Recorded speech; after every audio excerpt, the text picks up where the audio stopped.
Another Sunday, another case of the Scaries to start work week. Welcome to the newest edition of the Sunday Scaries. We have all your gore, lore, and more, covering all the latest horror happenings, slicing open all the latest horror news, and dissecting it bit by bit, finding all those juicy innards. Pour yourself a nightcap and turn your fright lights while we take you on a tour of terror. Good What evening. up? Ooh. We've graduated from a threesome to a horror orgy, I would say, this week. Horgy. A horgy, a 4G, a 4G. Yeah. Thank Remember God I brought some 4G? lube. There we go. Yeah. Jake We're is always getting prepared. demonetized right off the rip. Just 55 seconds in, it's over. We're getting cut down. What's going on, everybody? What's happening? Damn. Yo. Yep. We got a big show today, folks. We've been working our way up to this one, of course. But of course, we can't get started without at least hearing how our boy Jake here is doing. Jake, I know we've been talking a little bit before the show started, just kind of the direction your channel's been going in, but you've been doing some fun shit, man. You've been doing a lot of these new reaction things. Tell us a little bit about how that's been going for you.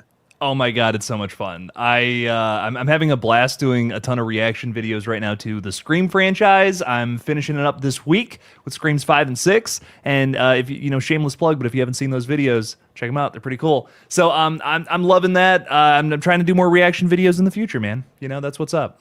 Hell yeah. Yeah. I mean, I wouldn't necessarily say that I do like reaction content per se, but it is a huge part of that flagship series for my disturbing stuff.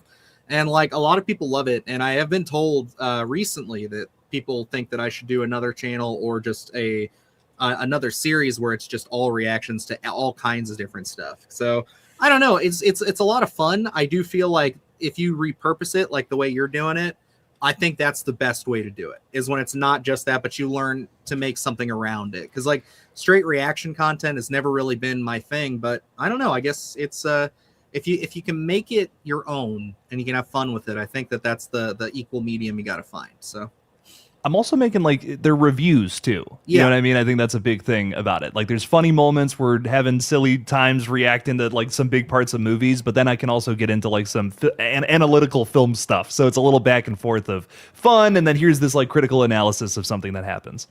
Absolutely. Oh yeah. That's the way I think that it can work. Cause like I just never was like, I know there's channels that I don't even know how they get away with it. I think they have to like censor out like big portions of the movie or like jump every like 3 seconds or something, but like they just react to the whole thing. It's like, how do people watch this? It's crazy. Like I guess if you like the people enough, that's the big thing.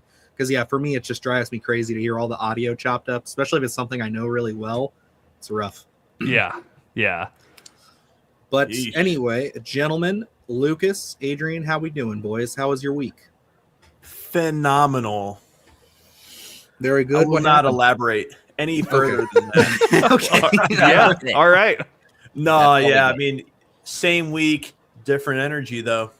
Mm-hmm. Okay. Well, that's not true at all, but all right. That's cool. Luke, how you doing? You know, I was cruising until we got to the theater on Thursday, and then all hell broke loose when we saw Psycho Killer. So, you know, that movie. Things Damn, about that was this weekend, huh? That really was just a couple days ago. That's crazy. That feels like 900 years ago.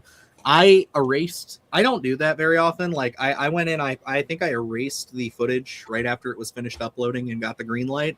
I just deleted everything out of that folder because I don't do that. I usually keep it in case something happens, but I was like, we're not coming back to this one ever again. Yep, just goodbye. And Jake, you actually saw that one too, didn't you? Dude, I was like, this was maybe one of my most anticipated watches this month. And I saw the first showing Thursday night and everything. It was dog water. I mean, unwatchable almost. Yeah. Oh my goodness. It was, it's weird because like, go ahead. You're probably going to. And the trailer was intriguing. You know, I want to say, well, like probably for this month, I think it was like one of those ones that's like, hey, this could be a strong contender, you know, for what it was. And then you get in the theater and you're like, well, we're getting into some tough territory here. And you keep hoping for the best. And then it just gets worse and worse. It was pretty disappointing. You know, we talked about it a couple weeks ago where it was like, you know, they kept talking about, you know, from the writer of Seven. And I think even with that expectation, I think this one was going to fail because it did not hit on any aspect. Yeah. For me, man, this was one of those things where like, I thought it could have been like it was either a good sign or a bad sign. Like going into it with like not being able to really find it. It wasn't playing at all the theaters in our area, which is unusual. It wasn't at like one of the big main theaters, which is the Cuyahoga Falls Cinemark for us, where it's like that's a big theater. They usually get everything, but like they didn't have it, so we had to go, a little somewhere else. And then even then, we had to like search it. It wasn't just like on the coming soon. Luke said it that it was earlier in the week, but as we got closer, it was just not there. And then I heard from Luke that it was a limited release. And I'm like, damn, so like either this is going to be like one of the best movies ever that's just getting overshadowed, or this is garbage. And yeah, it's like weird because like there's moments I like. There's ideas I like. There is some execution cinematography wise I dig. Nothing else is here though. It's so hollow. I can only describe it as hollow. I wonder if this is a case of like the script is kind of good. Like if you read the script, you're like, ooh, okay, that kind of bangs, but like just the execution of it, that's what went wrong. I don't know, man, because I agree. I won't say anything for those who haven't seen it. It's very fresh. But that third act had a really cool idea that they just did not utilize to its full potential, and it was really disappointing. Yeah, there's like a whole section of that movie that I leaned over to Luke because like there's a whole idea there that Luke has written a story about. He has a script going that we've talked about for a couple of years now. It's like it's really cool, and to see how they used it, it just felt so. Again, here's a cool idea. We're doing nothing with it, but there it is. So it felt like that third act, like especially the setting for the third act, there was almost shoehorned in. Whereas like Dylan, I think you mentioned when we were either in the theater or walking out, where it just felt like a bunch of scenes thrown together without really any tension. And it's like when you're trying to build a slasher or psychological thriller, because it has both those aspects to it, it just felt like it was void of any sort of tension. It just felt like we're going from one scene to the next. Because, that opening scene I thought was compelling. I thought the idea behind it was like, okay, that's interesting. What's going to happen? So we're going to get into this pursuit of this killer. And I mean, the satanic slasher was just, that's such a descriptor, but it doesn't even feel like an actual whole thing. So it's like, man, but I thought that beginning was really intriguing. It was a good motivation, but then we don't really dive deep into the texture of the characters or anything like that. We're just kind of going from one scene to the next. And then, like Jake said, I think that setting for the third act, that idea could have been interesting if you would have planted it a little bit stronger throughout the rest of the film, because it just feels like we throw it in there as a setting for something. And it's like, man, this just does not feel right. Let me expound for a second here. So, Jake, I hope you get the reference. I feel like this might go nowhere, so maybe I'll embarrass myself, but I just can't help but think about it because I looked at this up the other day. You know the Phil Collins song, Susudio? Have you ever heard what that song's about? No. Okay, so that song, I'm not even talking about the message of the song, but the word is completely fictitious. It's just a dumb word that means nothing. It was a placeholder, and he used it throughout the entire production of that song and then just kept it. That is what satanic slasher feels like. So yeah. Satanic slasher feels like I'm going to write a movie where I put, oh yes, satanic slasher over and over again, just as the name of the killer. Like how many things have I sent you, Luke, where I'm just like, these names are not the real names, and it's just the main character, the guy, the man, or just the car guy or something like that. It's like, no, why did you keep that, man? What's up? It felt like that thing where it's like, you write the script, you turn it in, and as you're writing it, you're like, I'm gonna go back and fix that later, and then you turn it in and you're sitting there a week later, and you're like, you know what, I forgot to fix the name on that. And then it's like, wait a second, nope, they're just gonna go with it. Mm-hmm. It's as uninspired as its title. I mean, Psycho Killer, you couldn't have come up with anything better than that. I don't know. I hated that from the rip, but I was willing to accept it just because I thought, okay, if it's really clever, this movie can be really clever and good, and I'll be like, you know what? Fuck it. They earn the title. Because it's just one of those things where it's like everybody associates it. Well, I think should associate it with the song. And it's such an iconic song. It's probably like their most well-known song, maybe. For Talking Heads, I don't know. It's arguable, but one of their probably top three. Yeah. But like, it's like they are. It's bold, It's kind of like arguably for a different reason. You know how everybody was criticizing a smaller movie, but our friends over at who made Stream for using that title because it's just so like big and broad. I feel like you almost get the same thing with Psycho Killer, where it's so associated, it's so broad. It's like even American Psycho being a book to a film has some like, you know, originality there, but Psycho Killer just feels so like it's in the zeitgeist too much. It's one of those you just can't do it. Well, and there's no personality. You know, nowadays, if you're going to make a movie about a psycho killer, you need it to be about, there has to be an edge to it. There has to be something else that makes it stand out from literally all of the other psycho killer movies that have already come out in the last like 40, 50, 60 years, right? Yeah, fair, Penelope. Burning Down the House is probably the much bigger, widely accepted tune. I think one of the things I saw in here too, someone mentioned, so we were talking about the snowman. Because I brought that up a couple weeks ago when we brought this up, that it was like giving me that vibe of like it could be one of those. Now the snowman, I think Silhouetted here said, yeah, it's got a 7%. Do I think that this movie here, Psycho Killer, and I want to ask you guys, do you think it deserves a 0%? I don't think it's like that offensively bad. I just think it just, like I said, it's all flash, no fizzle. It's all, there's nothing there. It's like all just a coat of paint, and then once it's gone, once you take the wrapping off, it's an empty box. That's the best way I can put it. Like, but there's still pretty wrapping. Like, it's not that bad, I guess. It had some good kills. I think it had some good ideas. It's just they weren't executed very well. I weirdly feel exactly the same way about this movie as I do The Strangers Chapter 3. Like, you were close to hitting on something, but like you totally failed in doing so.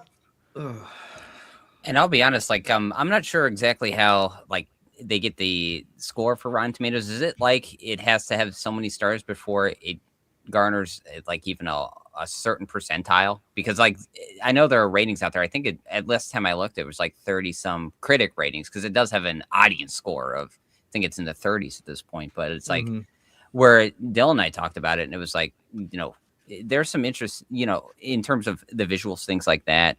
Kills, you know, an idea that we like behind it. There's some interesting stuff, but it was kind of like, is it going to be a slash hit, or is it going to be, does it justify proceed with caution? I think, you know, if you're only getting, if Rotten Tomatoes works with, it's like you're getting a half a star or 1 star, and it just calculates it as 0%. It's like, oh, I could see that, because it's like there's not really that much of a justification to say, okay, I can recommend this to someone from a critic standpoint. It's like I get an audience. I think some people are going to have a little bit of fun with it, but I think, you know, overall, there's a couple of good grains of things going on in there. It's like not a full on, especially visually, a dumpster fire of a film. It's just like it's void of tension, void of any textures of the characters. So, I mean, I think it has way more negatives than any sort of positives. So it's like, I understand, especially from a critic standpoint, that you're not really going to hit with it. So it's like, I can understand a 0% from a critic aspect, but I think, you know, an audience, there's, I think we certainly gotten a couple in our comments that had some fun with it. You know, fun. There was somebody very passionately upset that we did not like the movie, and they were really fun. There were 2 that I can think of that were, I think so, really hot on it. Yeah, there were 2 people, and I was trying to be so nice and just be like, yeah, it's like, it's fine. Like you know, I don't think we even trashed it that much in the review. I think like I at least feel like our review came off as just supremely disappointed. Like, I was underwhelmed. I wanted this to be, like I said, a gem. It was like, could this be what basically like Longlegs tried to do, but maybe they commit more to the fact that it's not some psychological or not a psychological supernatural thing, where it's like we're going to stay grounded the whole time. That's what I was curious in, because obviously when you're just talking about Seven and the writers of Seven and everything, it's like, that's a very grounded, very gritty, awesome, like, serial killer movie. That's like one of the gold standard films. So like to have anything even resembling that would have been great, but no, like there's just, again, it's all just ideas with no substance. And it upsets me. It's a movie that I think could really use a remake in 10 plus years. I think someone could come back with an actual idea and take that killer and then like really play with it. So is that kind of like the, you know, I guess it's a stretch to say redeeming factor about it, but would you say that's the coolest like appeal of it, is just like the killer's aesthetic essentially? Yeah, I mean, like the killer's aesthetic is fine. I think I liked the mask the more we went on with it, but like the voice is really something. It's one of those things where it's like it's kind of they. Is it a spoiler if I say that? Like what the voice is at all? You think? Does it matter? No, not really. I don't think so. So the voice is basically like the Bane voice, where it's like he's on a voice changer. Basically, at least yeah. he sounds like he is. It doesn't sound natural, and it's very weird. It's definitely almost like, yeah, it's definitely like. Did it feel like they were maybe trying to imply that there was something more to it? That maybe it was more of like an omniscient kind of force behind him? Because at one point I thought that, and then I was like, no, that's just his voice. Either way, it was not clear enough to figure that out, obviously. So, well, there's such a huge satanic element to the character, and you almost like, again, I don't want to spoil it for anybody. Like, go see it, form your own opinion, and all that. But there's this entire section in the middle of the movie where like our character goes and sees like a bunch of Satanists. And you get this sense, like, after that scene concludes, that maybe he's a little closer to Satan than these characters. Like, there's something about that. You know what I mean? So I could see it being some sort of thing where it's like Satan is working through this killer or whatever, if that's how you want to spin it. But ultimately, I think it just cut, like, that scene especially feels like PG-13 Rob Zombie to me, and that's why this movie does not work. it's like they really do feel like Rob Zombie, especially, like, I think it might just be that Malcolm McDowell is there, so it's like, you're just getting a lot of that, and did it feel like he was making up his dialogue? I'm not gonna lie. Did it feel like there were some scenes, especially like towards the end when he was, in his thing doing his stuff, it's like where it just felt like he was just kind of riffing. Yeah, I think he was just there for the very brief nudity that we get. Yeah. And I was just saying that, like, I don't mean that as like a bad thing, because he's obviously a very well-known, very established, great actor. But like, it's one of those things where it's like, to me, it just felt like I watched a like compilation of like clips behind the scenes of him joking around on the Rob Zombie sets to put in front of our video. And when I watched that, that's when it dawned on me that I'm like, I think this guy was just fucking around.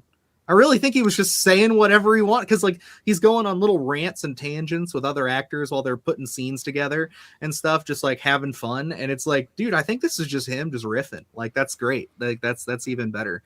This movie is going to be like one of those enigma movies that in like 5 years people are going to remember all of a sudden, and it's going to start getting like all these essays about it and like the production. Like, that's what I really want to find out more about, because again, Luke found a really interesting like inlets on that when we were going into it about how like this movie's been in production hell since 2007, and it's just crazy. Like, I don't know how this thing made it to theaters. Yeah, I kind of noticed a pattern with that. Anything that's in production hell ends up being like trash. Take for example the Duke Nukem video game. I mean, that one was pretty cool because you could like take a piss in a urinal. You know what I mean? But that's about it. That's how you start the game, you just pee in the yeah.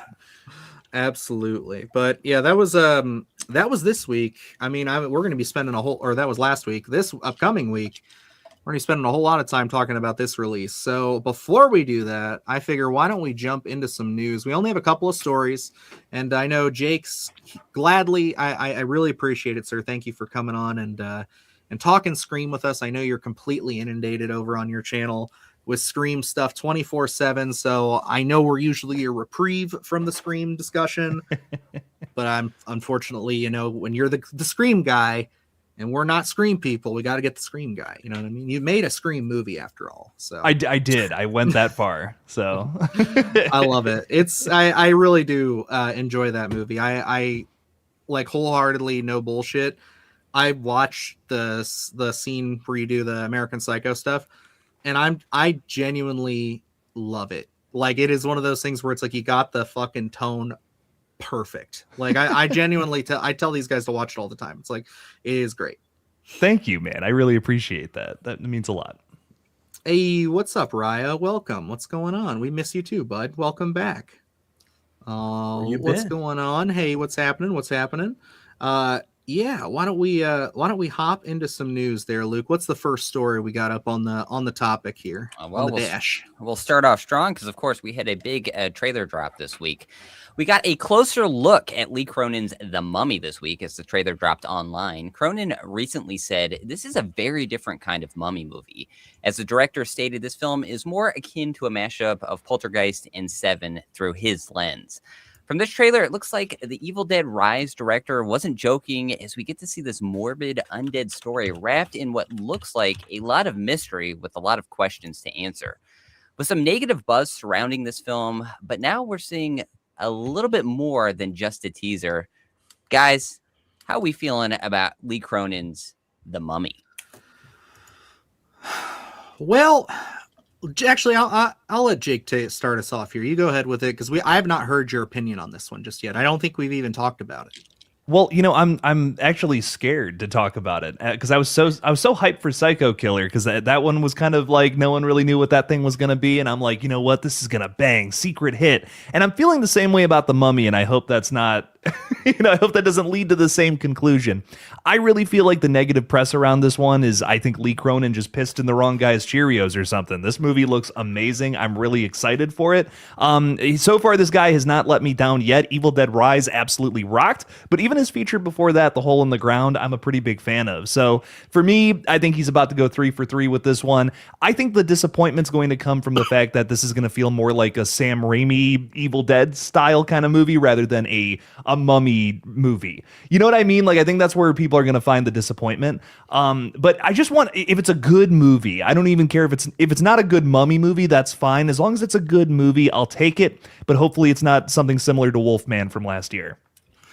It's interesting because I agree with you. This oddly enough does feel very Evil Dead inspired. But I also do get a sneaking feeling of The Exorcist Believer a little bit here.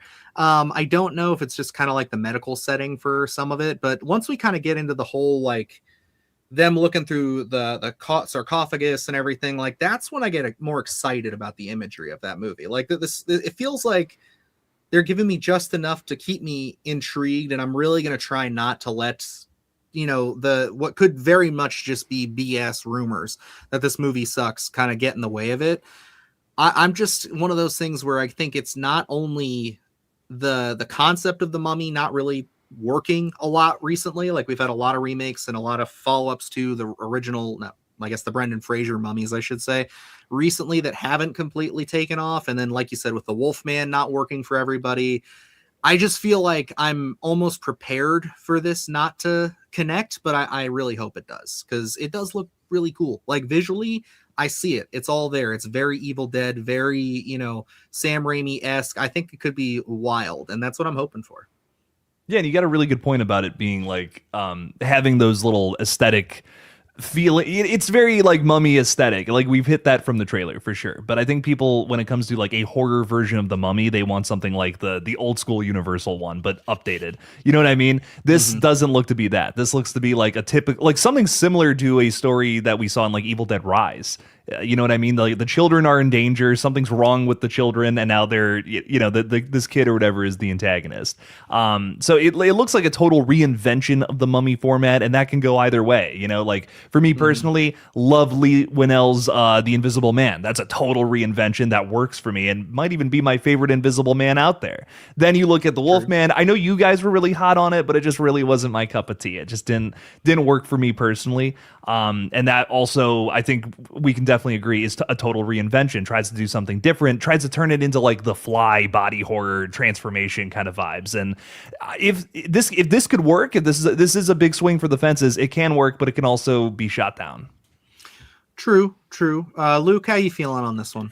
I'm with Jake on this one in terms of I think this unfortunately came out in the worst week possible, because I didn't check out this trailer until after Psycho Killer, and I thought that the trailer for Psycho Killer was really great. I was like, okay, this could be really interesting. And then I didn't see this till Friday, and I was like, okay, I really do enjoy the trailer, but I've been already fooled this week, and I kind of have PTSD for it. But I think the trailer is really well done. It's just kind of like we are mentioning Psycho Killer. Then they're mentioning, Lee Cronin mentioned Seven. I'm like, God damn it, we're just getting off that whole from the writer of Seven, But I think the trailer was really well done. I think I'm fucking with this one pretty hardcore. I think I really love the way the vibe that we're feeling, because I'm not going to take this verbatim as like the typical Mummy story. He kind of prepped us with that little, this is my version through the lens, Poltergeist, Seven, things like that. It's not going to be your typical Mummy story. So it's like, I'm prepared for something different. I think that's what we're going to get. So I really like the way that this was told from a tension perspective and what we could be seeing. Also, I think it's really intriguing, as he does mention Seven, you see the videotape or the VHS tape, and it's like, it feels like we're really going to be leaning heavily on, I guess, the mystery of what exactly happened to her in that time gap of where she went missing and what exactly happened to her. So I like that aspect of it, of kind of filling in those gaps. It feels like, again, like how Seven is, where we get those little hints towards something, and maybe we're going to have either the parents or some sort of law enforcement trying to figure out where exactly she was and what happened to her to get her this way, in addition to dealing with her, what seems like she's being undead at this point. So I think we're going to have a nice mixture. I think the trailer was really well done. It does open up the field for a lot of different questions, which is what I want, because, we've had Brendan Fraser, we've had the Tom Cruise vehicle, and, especially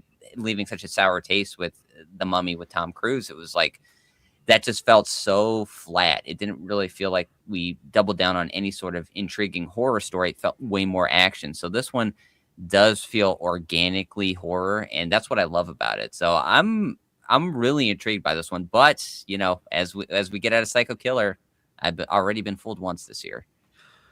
And to be fair, I think that they are completely different projects, completely different studios, all that. But I agree. It is kind of funny that you have the Seven comparison in the marketing, which has quickly become kind of the calling card of this movie, Psycho Killer, being, oh, it's the Seven guy, but it sucks. It's like, oh, damn, that's no good. But hey, I do want to say the only thing about this trailer that, if I'm being honest, did kind of make me squeam and squirm a little bit is there was a very CG heavy storm towards the end of this, and some stuff going into people's mouths that looked very reminiscent of the Tom Cruise Mummy. So I hope it's just a nightmare. I hope it's just very brief.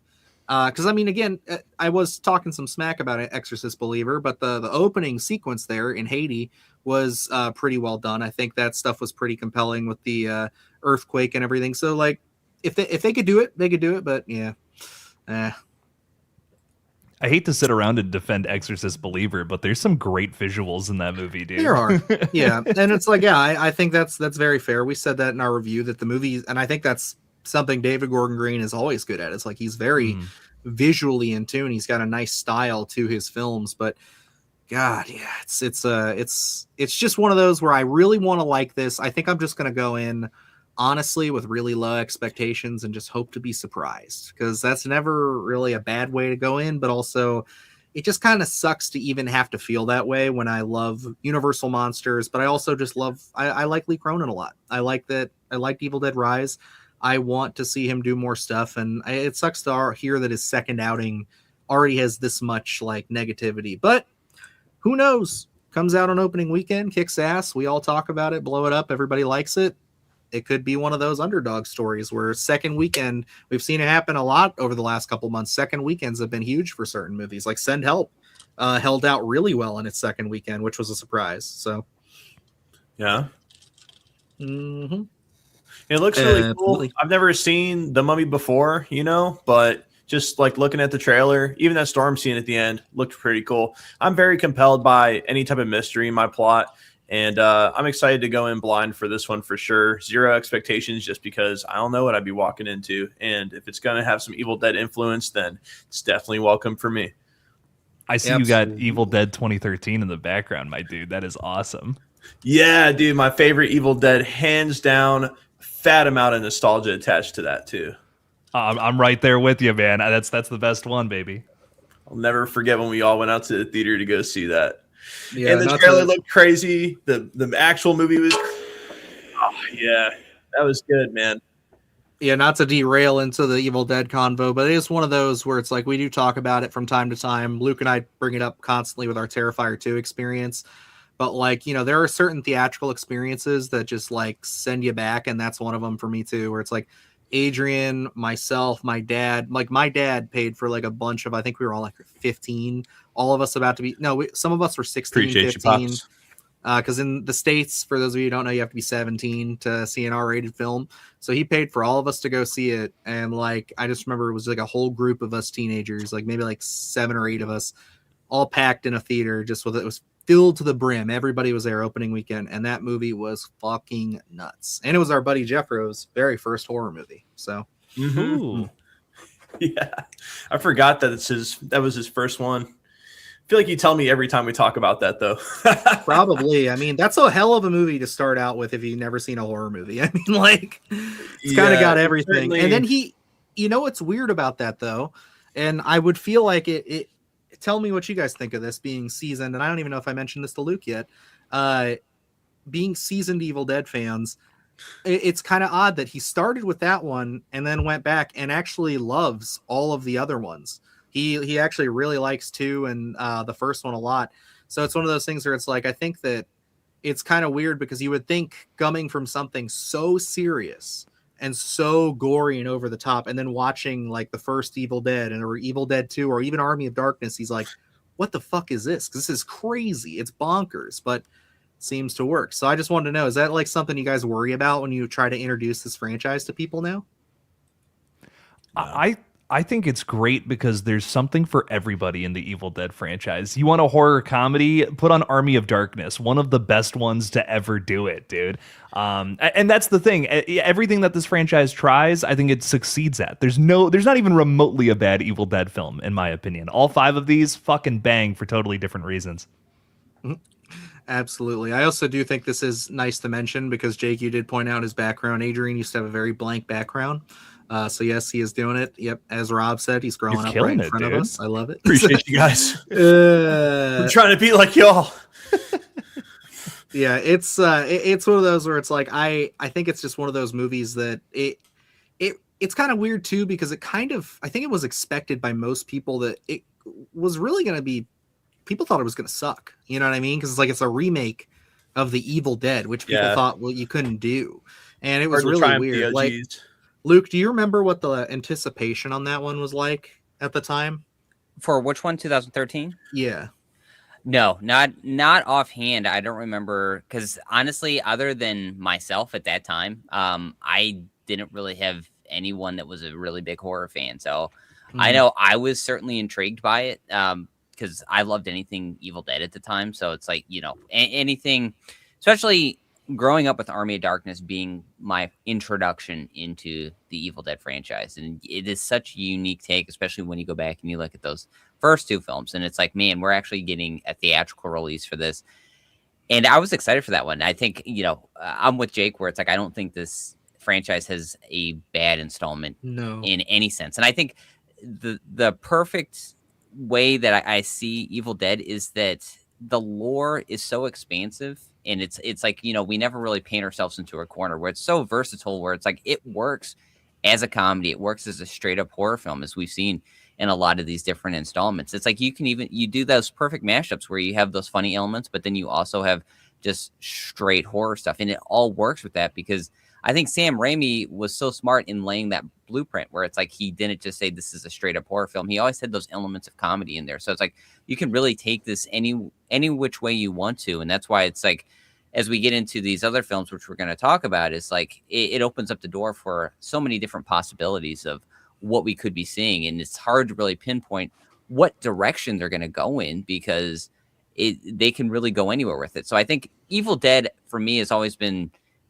the safe horror franchise where it's like, I know if I show someone all the installments, they're going to have a really great film that they're going to love. It's not just going to be I see why people like it, but I don't really enjoy it. There's always one. And I've never been disappointed that someone just absolutely gravitates to, because it's like, I'm not even a huge fan of horror comedies, but Army of Darkness, I grew up with it and I absolutely love it. It works so well for what it does. And even those heavier comedic tones, it just feels so organic in what we do see, and it feels natural, and that's what I love about Evil Dead. 100%. I did want to mention this real quick because I actually rewatched the first season and then finished it for my little recap I did prior to Evil Dead Rise. I did like a whole timeline discussion video. And yeah, the Evil Dead series, if you guys have not watched it, the one from Stars, it is well worth it. The episodes are only like 30 minutes. And like, it almost feels like when you start it off, I understand it's like intimidating because it's like it's a whole series, but like they just move. And it's like it's so Sam Raimi. There's so much good comedy mixed with like crazy ass gore. Like I know Necro just mentioned the mortuary scene in Ash vs. Evil Dead is insane. There's a lot of standout moments. You've seen it, Jake? Oh my God, yes. It is phenomenal. Yeah. It's my favorite horror television show ever. It's one of those ones that I highly recommend anybody who has not seen it, check it out. If you've been holding out on it, it is really, and you know what it does too? It does a really good job of explaining just how I think like Bruce Campbell and Sam Raimi and everybody who works on these movies sees the universe as a whole. And how they see that it is just pockets upon pockets of just different things, different books. And it's just like, it's way deeper of a web that does make sense and actually does have some, actual like tying things together moments. And I love it. I think it works really well. And if more people saw it, I think they would be like way more understanding of why we have obviously, Evil Dead Rise being different from Evil Dead 2013, even though they're completely different from Army of Darkness. It's like they all do make sense, I promise, but you have to watch the series to kind of understand how this stuff works. And I think that's also the best part of this franchise is like, it's truly the way they've shepherded it. It is endless. You can really kind of take it anywhere you want to go, and it will work. It will connect somehow, some way. Well, and just one thing real quick about Ash versus Evil Dead. Like, if you're like, I don't know if I'll check that out. Whenever a movie franchise goes to TV, they typically fumble with the new characters. You know what I mean? Like new characters in like a TV show based on a movie series. You're like, I just don't like these characters. Yes. Yeah, it's just maybe they don't fit in for whatever reason. Maybe they're trying to relate to a new audience and something just doesn't work about it, That is so not the case with Ash versus Evil Dead, dude. Pablo is one of my favorite characters in Evil Dead, like in the whole damn thing. And I can't, is it Kelly? Yeah. Oh, she's so good too. Like the main trio. Oh my God. I mean, guys, if you haven't seen the show, I'm begging you, put it on. I mean, I haven't, so I also want to say as a teaser to some of you who might be interested, it's you also get to meet other members of the Ash Williams family, I will say, in later seasons. So that's very exciting as well. It's really cool. Highly recommend it. And it's again, it's such a breeze. Once you start it, you'll be like, I could get through like a whole season in an afternoon. Like it's quick. I haven't seen it either, so I know. I couldn't remember if you had started it at one point. I think you said you were going to after I watched recapped it for that, because I remember I was talking like highly about it because none of us had really, like, even all of us being like, other than Jake, all three of us being big Evil Dead fans for a while, we just never watched it. I think a lot of that was because it was on Stars, and like it was just hard to get if you didn't have a Star subscription. So that was really my big hang up. I was so annoyed because, and it's so stupid, but it's like, how many seasons are there? Are there three? Or three? Yes, three. Okay, seasons. because like Dylan and I talk about it. I worked at a used media store. I worked there before Dylan had gotten there, and so I'd always get like the digital codes. And I didn't have Stars, and I don't think it was on Netflix at the time. And I had gotten seasons 2 and 3, never got 1. So I was like, it's sat right there digitally. I still never acquired the first season. I just had no way of getting it. So I was like, I can't start season 2, so I just never went back and watched it. And I knew it was on Netflix, but I never had the time to go see it. But I definitely have to check it out before the new Evil Dead hits. Was it July 24th? Mm-hmm. Yep. Yeah, I know. It's coming up quick, Mo. Like that's gonna be crazy because oh no, I'm getting it all wrong. You're getting married in June, Adrian. So we'll be solid. All right. July will be good. Oh yeah. Because I was like, man, you're gonna get married and we're gonna have to go see like an Evil Dead movie in between all that. Like it's gonna be crazy. Like that would have been so bad. That would be so bad. No, it's like that would have been very serendipitous, I think. But I would have loved that. Also, I do want to say Necro here just knows this channel too well. He knows how to get us going because he just dropped not only an Evil Dead reference, a Predator reference, but a Lord of the Rings reference, and all in one small sentence here. Earth is overtaken by Deadites. Yautja come to Earth to compete for numbers like Legolas and Gimli. I think Deadites versus Yautja, abso-fucking-lutely make it happen. I don't care. I just, even if it's animated, just make it a thing. Somebody can animate it. I will donate to your Kickstarter. Just do it. That's the greatest thing I've ever heard. Yeah. Rob just said the thing absorbs the Yautja. I'm like, oh my God, whoa. Mercenaries from Critters have to stop. See, now there he goes. He's hit it all. I love Evil Dead Bachelor Part. See, that would be sweet. Get Bruce Campbell to show up. That'd be fire. That'd be a great cameo. Speaking of, I guess Evil Dead, maybe we should move into the next story. Absolutely. Let's see here. So Evil Dead fans are eating well in 2020 on more than just flesh, with the abundance of properties on the horizon. With Evil Dead Burn hitting the theaters this July, the reported 7th installment, Evil Dead Wrath, is currently under production, as we got a little sneak peek of the title logo in all of its retro glory. Written and directed by friend of the show and the beautiful mind behind The Last Stop in Yuma County, Francis Galuppi, the makings of another home run of an installment are all there. With an unconfirmed rumor that Burn takes place immediately after Rise, should Wrath be part of the timeline, or maybe even go back in time and possibly give us some of that wonderful 60s or 70s kind of horror? I just want to say, I don't care how shameless it is. Yeah, we know the guy is doing the new Evil Dead. We talked to him before he was famous, so that's just this is our thing. So we were talking about him before y'all even knew him. So no, it's really, honestly, it's kind of one of those crazy fucking pinch ourselves moments that, like, it just so happened he was doing press for a movie we loved that he made, Last Stop Yuma County, and I talked to him once before. We had hung out, did this whole, like, we have it up on the channel. It's like it's an interview where we just go through the spoilers of Yuma County, basically talking about our favorite moments and getting into it with him. And the motherfucker just drops, hey, by the way, I'm doing the new Evil Dead movie, guys.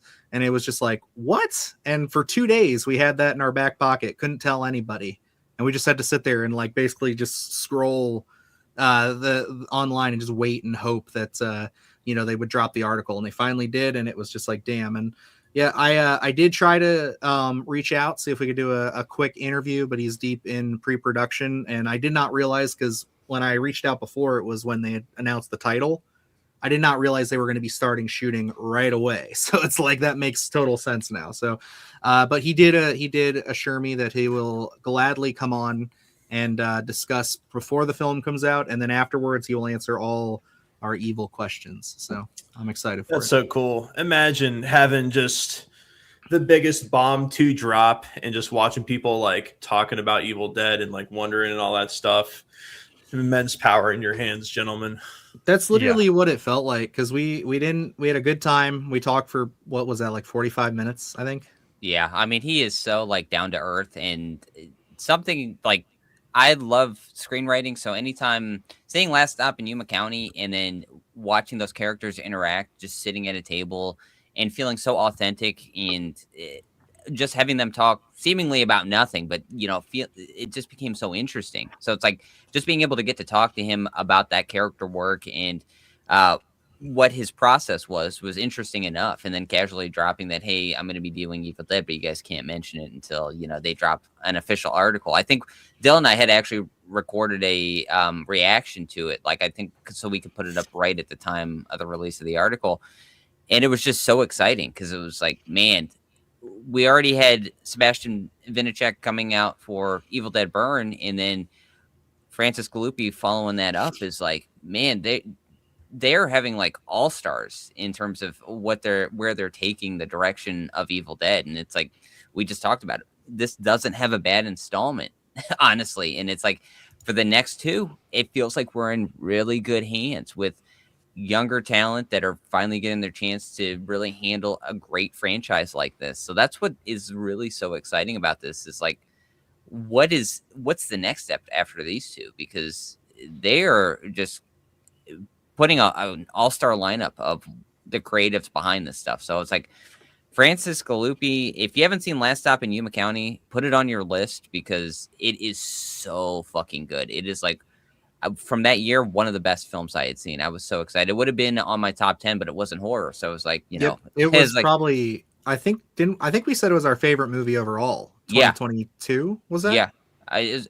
2022, 2023. I can't No, remember. That was 2023. 2023. Yep. Because I was like, Barbarian, and that was my favorite overall. So, and that's what I'm excited for. I think with Evil Dead Wrath is what can he do? Because the Last Stop in Yuma County takes place basically in one setting, and it feels expansive. And I'm excited to see what he can do with the Evil Dead lore. What he like. That's why I mentioned it. We have that retro logo. I don't know if it's going to take place. I know that it feels like they're going to go with the anthology route with it. Maybe it's not even going to be tied to anything, which would be really interesting. And if we go in 60s or 70s with it, Last Stop in Yuma County has that retro feel to it. And I think that's why I'm so excited for this one to see what he's going to do. Like we talked about, the lore so versatile.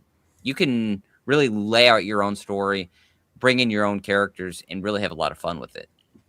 Mm-hmm.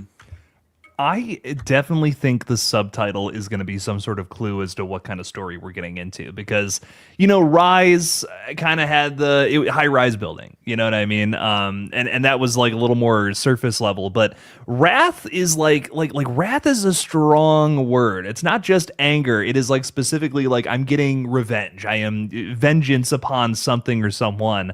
And I'm wondering, this is Evil Dead 7. Are we really going to do another story where someone finds the Necronomicon, they read from it accidentally, and bam, Deadites are running around? Could someone a little more knowledgeable have the Necronomicon this time around and use it, against somebody else? That's kind of where, I don't know what the story could be overall. We have a cast list. Pretty bare bones. I think it's just like who's starring in it, and maybe that's it. But I really think this could be some sort of revenge story in the Evil Dead, which feels very fresh for this series in particular.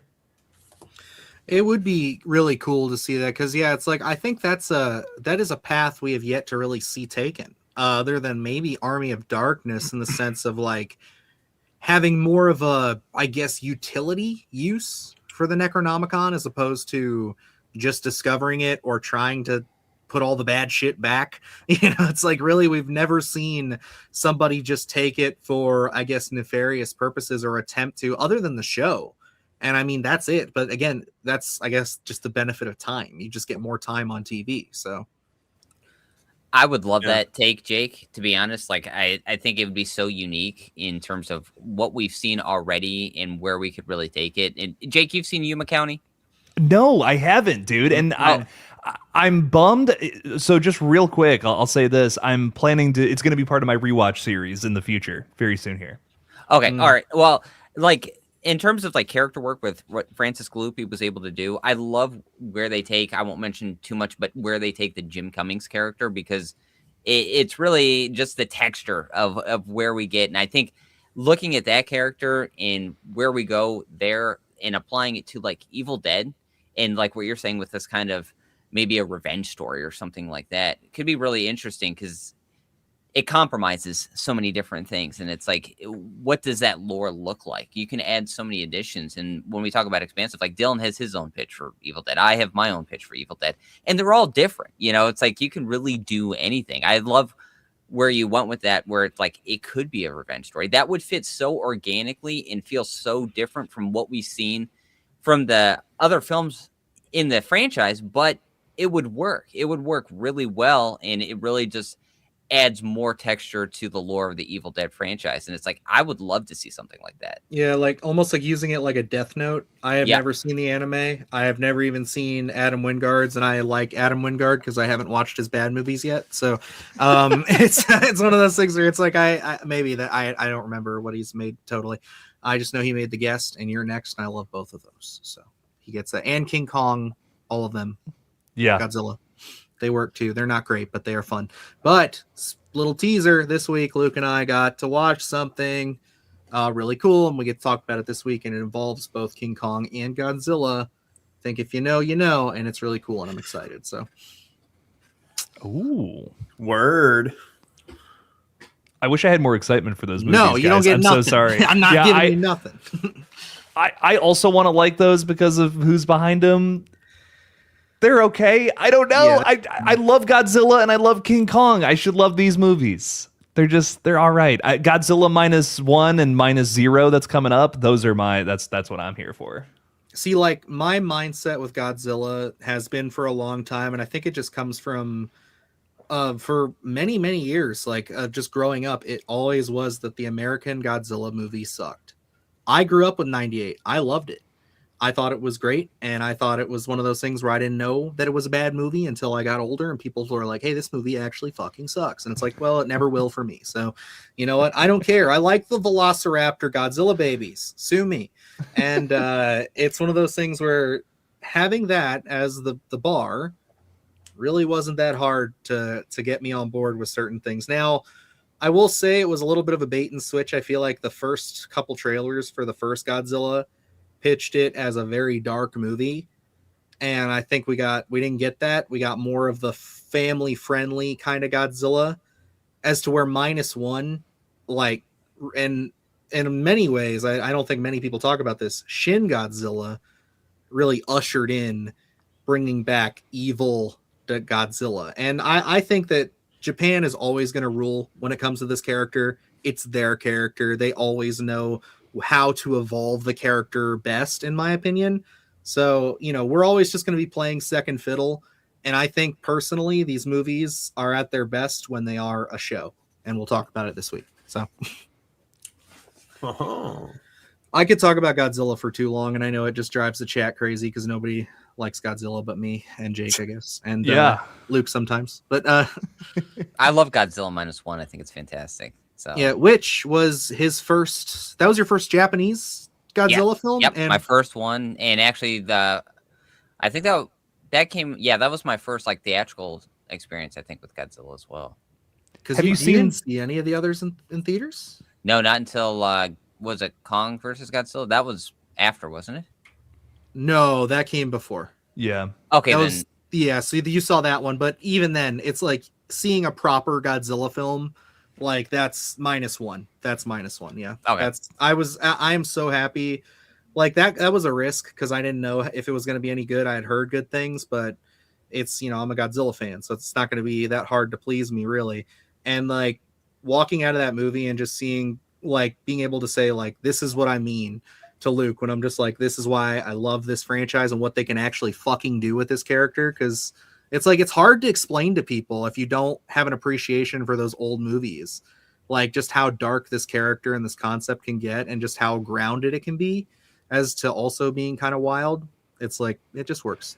I love Godzilla. Always will. Luke, have you seen the original Godzilla? Like the very first one? No, Dude. No, I started with 98, and then I hadn't seen anything after that. Like, I think I've seen random bits and pieces as a kid because I had like the big dinosaurs and stuff like that. But so I would always pretend they're Godzilla and things like that. So I knew of it, but I don't remember actually sitting down and watching anything. And I know I've never revisited them as an adult because it was like, I've seen Legendary makes the American ones, right? Yes. Yeah. Legendary has been the one that's been shepherding it forward. So it's like, you know, I saw, was it 2014's Godzilla when that had come out on digital, and I was like, it is what it is, and never really interested me. But I never really got fully on board. I love Skull Island. I think that's fantastic. That was probably my favorite out of the whole month. I think most of the King Kong movies they've ever made have been pretty solid, in my opinion.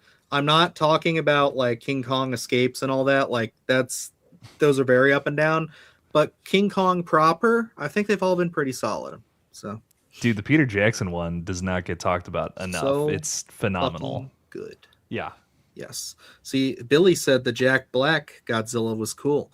That's not what it is, but I love your enthusiasm and I get what you're saying, Billy. I think I do too. And yeah. No, that movie was like I was in first grade when that movie came out. Oh, okay. So that was a huge one for me. I went on Christmas Eve with my dad to go see that. I had no concept that movie was 3.5 hours long or whatever it was. It was like 3 hours plus. I was just ready to watch Godzilla, or not Godzilla, King. See, I did it too. I was just ready to watch King Kong fight some T-Rexes, man. I was ready to go.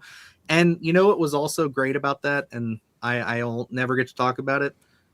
We got a kick-ass video game out of that. The King Kong video game. If those of you who know, you know that game kicked ass. It was great. I never played that. What? It was a blast. It was a movie licensed game that was actually awesome. It was great. But wait, a lot of those are actually good from the early thousands, though. Like so they're very few and far between, but yes, there are some solid ones for sure. I grew up with a lot of those, and you know, we're talking about everything tonight. So I just want to say the Over the Hedge video game is phenomenal. If you haven't played it, yes, I'm just gonna, while we're talking about other stuff, Rampage is the closest thing I played to Godzilla, and honestly, that was a super good time. Demolishing cities, dude. Rampage was everything I wanted my Godzilla games to be for so long, and then they did Godzilla versus no, it's just Godzilla Melee or whatever.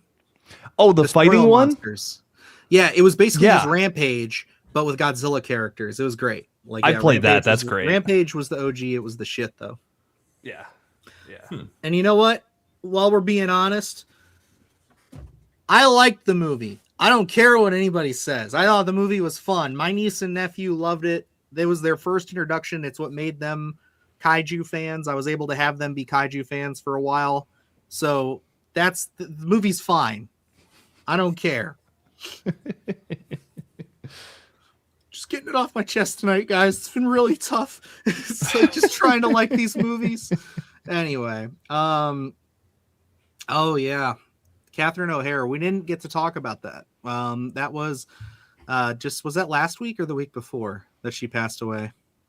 Couple weeks now, I think. Yeah, I think it's been a couple weeks. Yeah, that was really sudden. I just seen her, and obviously we all saw her just recently in Beetlejuice, and that was a lot of fun. I think like her coming back to that character, I said she was one of the positives in my review for that. So that sucks. That's really unfortunate. It's very surprising. Mm-hmm. She because I mean she's if I remember correctly, she's the mom in Home Alone, right? Yeah. Yep. So it's she's everybody like grew up with her. Like she's just one of those iconic movie moms. If you were like growing up in the 90s, the 2000s, even the 80s, it's like you recognize her. Everybody saw that movie. Yeah. I also cannot stress enough how great she was in The Studio very recently, which is literally filming season 2 right now. She was supposed to be in it, and of course passed away sadly. If you guys haven't seen that, I just being like every movie fan ever, no matter what genre you like, needs to watch The Studio. It's great. It's phenomenal. Damn. Yeah, that's really crazy. That's like it's one of those things where you never like fully grasp like the idea that you're not going to see him in anything anymore until like certain actors, certain people pass it. Like we had Robert Duvall as well recently, which is just crazy. Like, I mean, I really didn't think about it till like a couple days after he passed. Someone brought up on like a podcast I was listening to, Apocalypse Now. And then I just started thinking like, I love that movie. It's like, it's my favorite war film and all that. And it's like one of those things where I was just going through all that shit. And I was like, oh, fuck, Robert Duvall. And it just hit me. I'm like, oh, fuck, he's dead. Like, that's right. Like we live in a world now. It's like when Sean Connery died. It's like we live in a world now where I have to say that guy's dead. That's so weird. It's like, what is going to happen when like Tom Hanks dies? It's going to be like, that's so weird, man. Dude. You know, don't even like, say that. The world will feel a little less full without the Hanks around, man. Yeah. I'm gonna watch Big And the for like Cruise. an entire week. Yeah. Yeah. Ozzy was like that hit That, me yeah. like a train, dude. oh my God. That Like was a like, crazy train. it That's was not that funny. Sorry. kind of, that was actually kind of fucked up, Jake. That was kind of fucked up. Yeah. Anyway, put him in his timeout corner. I'm just kidding. No, that's hilarious. That was another one where it's like, that was weird just because he, like, from what I understand, and I might have this all wrong, didn't he do like self-assisted, checking out? Like, didn't he like, it was one of those things where he didn't he opt out? Oh, did he? survival? I don't know. That's I'm what not I sure either. heard. I don't know, because I know he didn't he have was it Parkinson's or Yeah, I believe it was some awful disease. Yeah. I don't know if you saw the footage from like a month before his death, where he was like, he did like that last concert. Yeah, He And he was couldn't sitting stand down. up. Yeah, he was sitting down the whole time. Like you could kind of tell. It was one of those things. I feel so bad. I feel bad. I think it's so badass though that he did that last show. Like he And like that's what I was getting at. Yeah, I got hung up on myself, but I was just saying like that's that like talk about swan songs, like movie ending swan songs just in real life. Like that concert, being able to sing Mama I'm Coming Home for the last fucking song, and just like what was it, like a month later he was dead. yeah. Absolutely fucking insane. Like that's like It's crazy. You couldn't write endings more poetic than that. Like Jesus Christ. And I just then listened this to that one, today. yeah, this one, I know this one was a big one too. That like James Vanderbeek, like that one was, I think, a little bit weird because like he had made all those announcements that he knew that it was, it was basically, he was on a ticking clock, and that's always fucking weird because like then you got to hear like, yeah, couple months, that's all I got, so I'm gonna make the most of it. And I think there's a lot of beautiful stuff that was said about James Vanderbeek and just kind of like his last moments. And then there was another icon that passed away too just this past week. He was on Euphoria, and Eric Dane. Yeah, Eric Dane. Eric Dane, yeah. Dude, yeah. A lot of loss, man. It's been terrible. It's been crazy. Yeah. After James Vanderbeek died, I don't know why, but I had to go back and watch that scene from Jay and Silent Bob Strike Back. I don't know.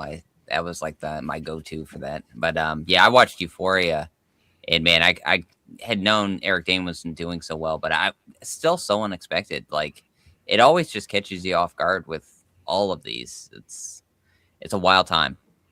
Yeah. It was definitely one of those where it's like, again, you knew it was kind of eventually going to happen. Very similar again to like Ozzy, where it's like, they were very upfront that, yeah, it's like, it's going to happen. I'm on the way out, so might as well make the most of it. So it's crazy. It really is weird. Cause like, again, there's another one. Yeah. James Ransone died last year. So that's another one where it's like, you just don't think it until it hits you, where it's like, it's one of those where it's like not really set in stone until you actually come across it again, really sad shit. Yep. But I think we'll move on from the sad stuff. I don't know how we ended Bringing up here. down the vibe. But I know. Yeah, I was like, I don't know how we got to this point. I think we've talked enough. I'm excited for both of those movies. I think y'all should be as well. There is one more thing. I know we're really extending this out, but we are going to backload this bitch with Scream stuff, I promise. And I'll open up the poll and everything for the giveaway, which we will talk a little bit more on the back half here. But alrighty, I definitely want to touch on this one, Luke. Again, this is yours. You wrote it up, so go for it. I actually didn't see that. I appreciate you. I thought that I was throwing that at you way too late in the game, so thank you. No. I went back. I took care of you, Dylan. No worries.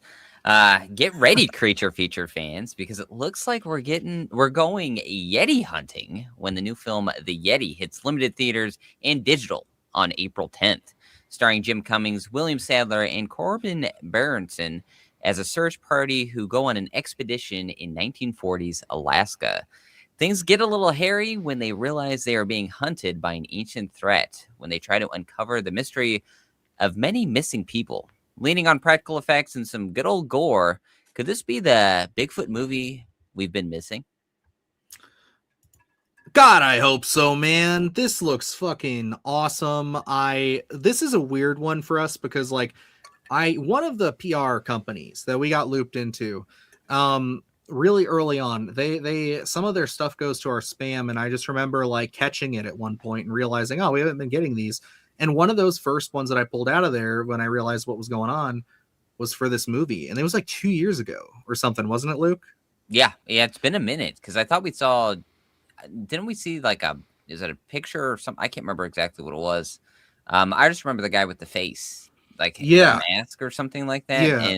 And they had like this is when they had like just sketches and stuff, and they had like a motion comic that was showing like a specific scene. Yep. And that was all they had, and they were like, yeah, we're just looking for producers, looking for people to help us bring this on board. And then shortly after it got picked up, so it's been really fucking strange to kind of be like on the very seedling outside of this and watch this actually happen. And the fact that it's here right now is kind of incredible. Because I'm not going to lie, you don't see any of it in the trailer. But what they showed in the motion comic, if they actually pull that off, that is like going to be so tension filled, so cool. I'm so excited. I know nothing about this, but Okay. I love Yetis, and I like the idea that there's going to be practical effects. So 2 thumbs up from Killjoy Jake down here.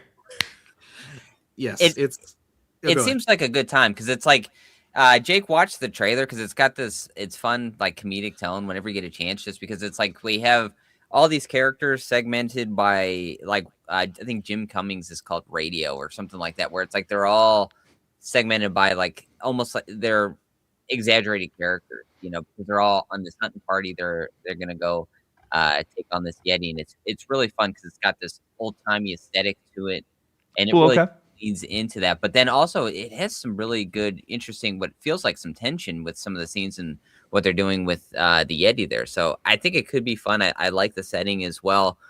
You know, especially them leaning on the practical effects. I think that's really where it could get interesting because I mean we've seen so many Bigfoot movies out there that don't really work, but I like that they're really going to go the practical effects route with this one because I mean if like Dylan said, if they are able to pull off some of the stuff that we've seen them pitch, it could get really interesting. Yeah, it really does, and the trailer does look like they're really going to be leaning on those practical effects. It's going to be very blood heavy. And I just get excited whenever I see like Jim Cummings attached to a project now. Like I think that he does some really interesting shit. Like he's just really on the pulse of just really weird off the wall stuff. I mean, Yuma County was like, we just talked about that. And this one, just like, I really hope they lean into the goriness of it as it looks like they might. And I'm excited to see it. We already put in for interview screeners, everything, and we only have to wait like a month or so here shortly, so I'm hoping we'll get to see everything and watch it soon. And I really want this to be a win. We don't have many wins in the Bigfoot category. Luke and I have a Bigfoot story. We got one. I was about to say that, man. You know, I've heard of the Abominable Snowman, and I'm interested in a Yeti flick, but I've never seen any of them, and I've never heard anybody talk anything crazy about them. So, yeah, I'd be interested to see how well this does, and you know, potentially go see it myself. There you go. And yes, hippo horror movie as well. I feel like it needs to be mentioned. The Hungry Hippos horror film is a go, people. It is coming out soon. That is not what it is based off of, but it is a hungry hippo in Louisiana. And it looks like it's going to get crazy. So getting ready for it. Going to be a wild year of people getting eaten by animals. But before they can do that, they got to get stabbed. For by in Minecraft by Ghostface himself with Scream, baby. That's right. We're talking some Scream. This is our wrap up video, our kind of final end piece to this entire journey that has been recapping all the Scream movies. If you guys are new here, or you haven't been watching the Sunday Scaries, each week for the last 6 weeks or so, we've been watching Scream movies and basically getting our buddy here, Adrian, his reactions to them. Because yes, this man just 6 weeks ago had never seen a Scream movie before in his life. So we got to experience the entire journey of this film franchise in his eyes. And it was a lot of fun. And now we get to wrap up here, talk a little bit about the franchise as a whole, our thoughts, feelings there. What's our anticipation level? What are we expecting for 7? And just where we think the future of Scream lies. So, Adrian, I want to say, with this being your first go around with the franchise, let us know how you feel. What are you thinking overall? And are you still looking forward to Scream 7? Yeah, I'm still looking forward to Scream 7. You know, when you have me watch a series of movies in a row, I tend to get attached. You know what I mean? So, you know, I love, okay, I don't know if campy is the right word for it, but Scream has always been one of those movies that was like an easy watch for me. So, you know, I'm very interested to see how the 7th one goes. Heard a lot of controversies involving the actresses that were in the last 2. possibly not being in on this upcoming one. I know, I'm sorry, I'm very sorry, but I made good on it. Okay. Regardless, yeah, I'll be there. I'm gonna watch it. And who told her? Who told her? I didn't say anything, man. I swear to God, I didn't do nothing. That's right, gentlemen. I mean, ladies and gentlemen, I don't live in Tennessee. I'm actually in Dylan's basement, which is crazy because I'm also in my basement. So maybe he's in Luke's basement. Who knows? Or Jake's. Jake's got a basement. He's in an undisclosed location at the moment. There's a basement in my apartment. Fun fact. You're in the apartment. Yeah, really creepy. You gotta go through like the back rooms and everything to get there. Awful. Yeah. I'm looking. Speaking of goofy plot twists, I'm looking forward to more of those in the next Scream. I was saying some ridiculousness about how they should break the mold and do something different. Dylan was like, yeah, man, watch the movies first and come talk to me about that. And it is true. I definitely cannot see them doing anything crazy different in this upcoming one. Only things they could do better is like maybe better writing, maybe some more kills, maybe like, I don't know, something to steal everybody back. Please don't nostalgia bait us. I haven't seen any trailers, of course, so talking out my ass here. But yeah, that's how I'm feeling. Oh, I envy you. Going blind, man. Yeah, don't look at the trailers for this one. Like, I'm begging you not to watch any marketing because they like it's my job to watch everything, and I have the whole damn movie spoiled for me pretty much at this point. So what I'll say, go into this movie as blind as you possibly can. If you haven't seen any of the marketing, avoid it, and stay off of social media because the killers have leaked online. So it's so fun being a Scream fan right now, right? Yeah. So there's already big spoilers out there, is what I'm hearing. Yeah, they some butthole has leaked the killer reveal moment, and multiple people have tried to send it to me now. So I just yeah, Jake, middle you gotta fingers. look at this, man. yeah, middle fingers to all of those people is what I'll say. That's whack, man. Lord. Yeah, we actually for reasons we cannot discuss. We've been meeting and discussing things off privately with Jake, and it was that Friday was when that happened. Yeah. And you guys were like, that was like first thing right when we started our little convo. I was just talking about that. And it's like, Jesus, dude, like all the way up until the buzzer basically, and then everything just comes out. It's like, that sucks. But at this point, it's kind of like I think I have to stop going into these movies for the reveals. I think I've gone into every single, mostly I should say 5 and 6, hoping that the reveals would pay off. And I just think this time around, I'm going to go in for everything but the reveal. I'm just expecting to be let down. And that's where I feel like I'm going with it. And, I think that like going through this rewatch, this review series with you guys, it's kind of like really shown me that like there really isn't a lot left without completely taking the Sydney character and everything out of it that we can really do, I feel like, with this like group anymore. We've kind of done everything, and I feel like this has to be the final push. And really, I think we got to stop being so afraid to send characters off for real this time. Yeah, I am certainly worried that a big criticism walking out the theater of this one is that they're going to do the same thing as Scream 6, where they keep too many of the legacy characters alive or just people we like alive so that they can bring them back for more in the future. Big reason I'm thinking that is Kevin Williamson, who of course is the creator of the franchise, is writing and directing this one. He recently stated before 7 kind of started to do its big marketing push that he loves Scream 6. It's his favorite sequel. So yeah, I know, crazy, right? So I'm thinking Scream 7 is going to be Scream 6, but starring Sidney Prescott. It's going to be Kevin Williamson's take on that same sort of grandiose storytelling where there's not so much of a focus on the ongoing murder mystery, but more about the characters themselves.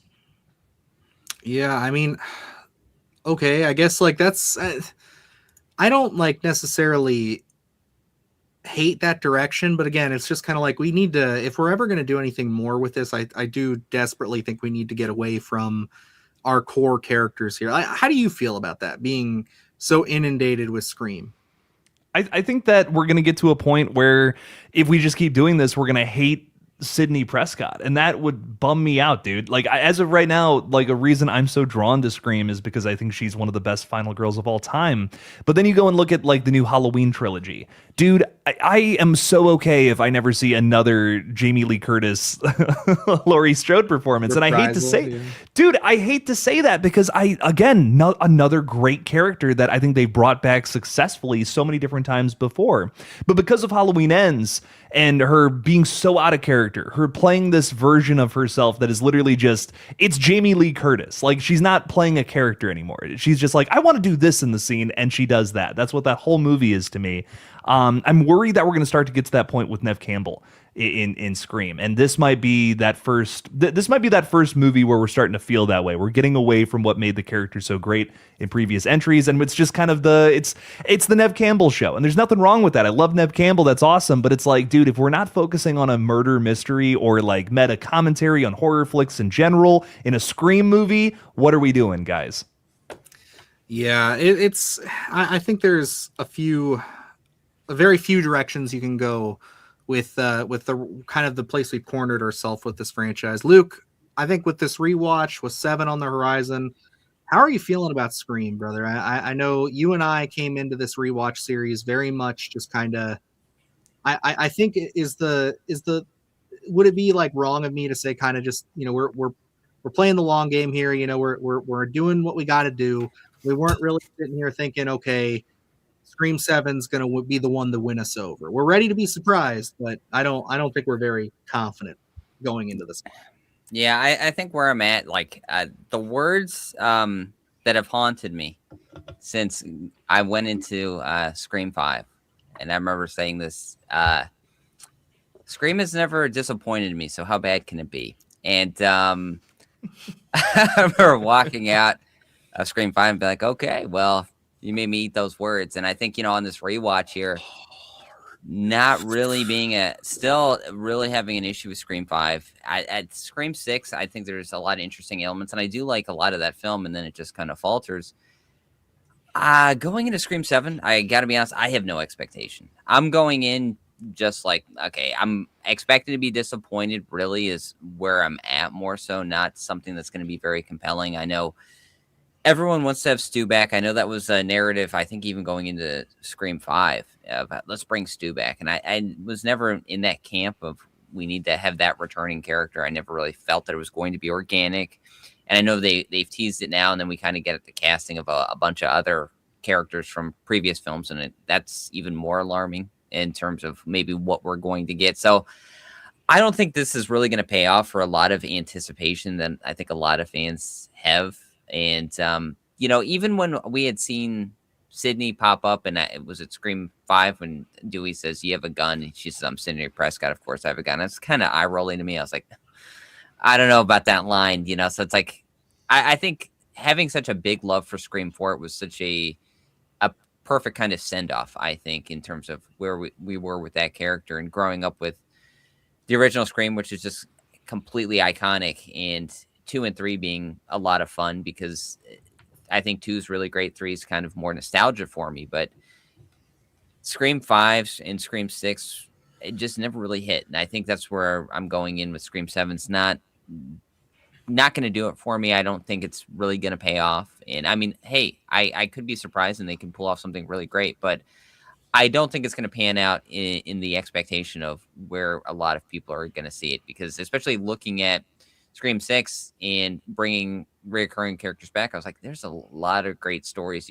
you could have really just found a very organic way to bring back the Stu character if that's what you wanted to do. And I think that's where a lot of people are going into. Hopefully that's going to pay off for people. I just don't think it is. Yeah, and you bring bringing back the Stu character and how that was like kind of our hope, and what we were kind of looking forward to is maybe them taking that direction, especially going into 6, because it felt like at this point, why not?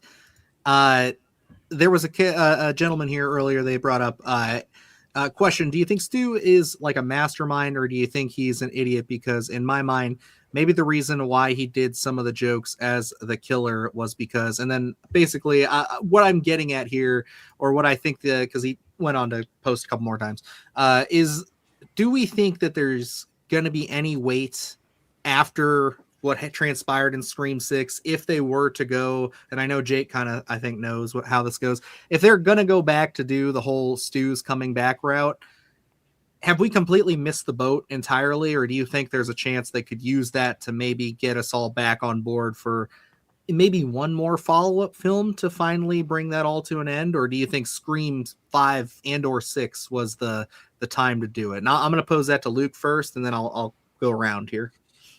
I think, we kind of missed the boat in terms of bringing Stu back.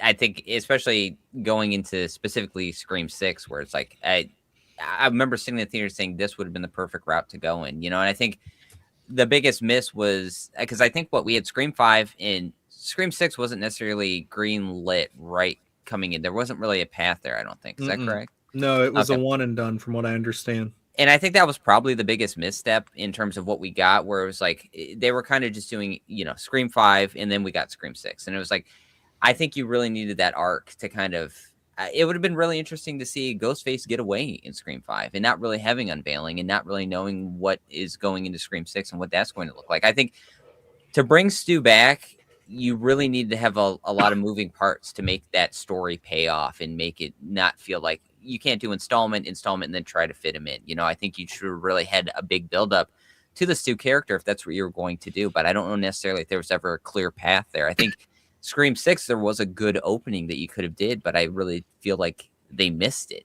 And so it's like now to try and bring him back in Scream 7, if that's in fact what they were going to try and do, it just feels like, oh yeah, there's just been this rumbling of the internet, of wanting to bring Stu back. I feel like they would just feel like let's just please everybody. And I don't know necessarily if that's the route to go in. I don't think we're going to get that, it's, I think what could be concerning if we did get that aspect of it, where it's like they try to, where I'm forgetting, Roman mentions that he kind of put Billy up to it, and then Billy got Stu, and it's like if they wanted to play this, and I don't know if they're ever going to go this route, but it's like I could easily see them trying to go back in time and be like, well, no, Stu was the mastermind, and he really did all this, and he put things in motion and try to make him a little bit more credible. But it's like, it would have been an interesting aspect to, especially with like grooming and things like that, for them to say, Stu was kind of groomed by Billy in a certain aspect of it, and kind of have that social commentary if you were going to fit him into Scream 6. But I just don't feel like it would be organic in Scream 7. Yeah, I'm very mixed on it. I think like that was definitely the time and the place to do it. Adrian, being the newest inductee to the Scream franchise here, I want to know your perspective on this rampant theory. Now, I know for some people who maybe haven't been following this really is kind of more or less just a constant conversation, I think has been for a while, of when will Stu Macher return, even though it's like kind of pretty much been hinted at that he's dead. But there's always been people claiming that this Ghostface like Stu character was going to come back. So as a new fan, do you see any angle where that's a possibility, or do you think that they're better served going in other directions? So Stu Macher in the first movie, he was stabbed in the stomach, and he had complained that, he was starting to feel cold. He was starting to get scared. Things were getting dark.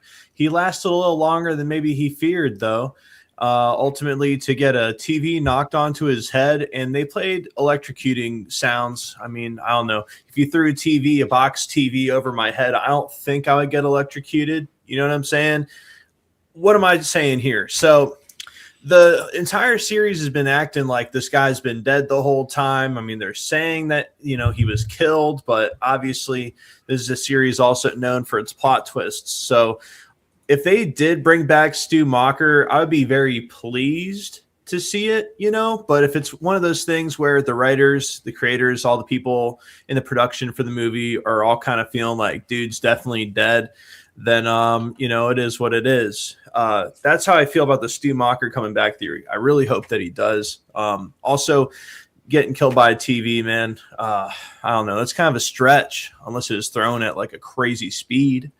Anyway, what I would be interested to see is if now I would hate this because I've always appreciated her, but what if they killed Sydney in this one? You know what I mean? That would be nuts. Think about it. Like they killed Dewey and they killed Gail. Who's left, bro? I hate to burst your bubble, but I'm pretty sure they already said they're not killing her. Didn't they make a big stink about that? Like, They or should. when they announced something? So it's interesting.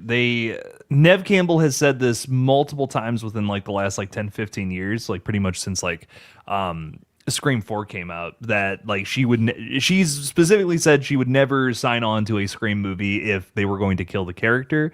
This is because like pretty much anytime Nev Campbell does like a fan like meet and greet, she has a lot of people who tell her that like Sydney is a great sign that, you know, kind of represents like getting over trauma and like real life terror and all that. She has a lot of like, especially like female fans who will tell her like, you represent that to me. Like, I hope Sydney never dies for that reason. So yeah, they're very adamant about keeping this character alive. You're pretty much always going to see a Scream film with a triumphant ending moving forward into the future, which definitely, I get it. Sydney's a great character. I don't think I ever want to see her die, but I think, you know, having the director come out and say, yeah, we're not going to kill our final girl months before the release of the new film, that's a spoiler, dude. You know what I mean? There's no other way you can spin that. And I get it with this franchise, but at the same time, if you're Kevin Williamson, you just shouldn't be saying stuff like that. Yeah, it sucks. I don't think that's really a great way to start your marketing campaign. It's weird that they made all these announcements so far ahead of the game. And it's just like, like they announced all these different names of all these people who've confirmed to be coming back. And it's like, why? And the only thing that I can think of, and I've been saying it for weeks now, is that I think they're just going to go the route of the AI voice changer, or at worst, we're just gonna, and spoilers for FNAF 2, ladies and gentlemen, we're just going to get another FNAF 2 dream sequence with Matthew Lillard, and that's what it's going to be.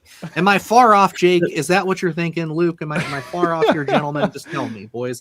Adrian, God, I don't know if you saw the movie, so... If this isn't better than Five Nights at Freddy's 2, I'm gonna like jump ship on the Scream franchise. Are you kidding me? No. But what I will say, I definitely think this is all being played for misdirection. They are focusing the marketing campaign on Stu somehow miraculously being alive still. I mean, for God's sake, you know, sorry, Adrian, but we're burning down his house in the trailer for this thing. I hope I didn't spoil that for you. It's all over the marketing. Burn it down. Come on now. That's like the biggest thing. They've been doing that for like 2 movies now. They've been saying burn it down, destroy it. I swear to God, wasn't that part of the 6 marketing campaign where they were just like, we're going to reimagine or reinvent the Scream thing like you've never seen before?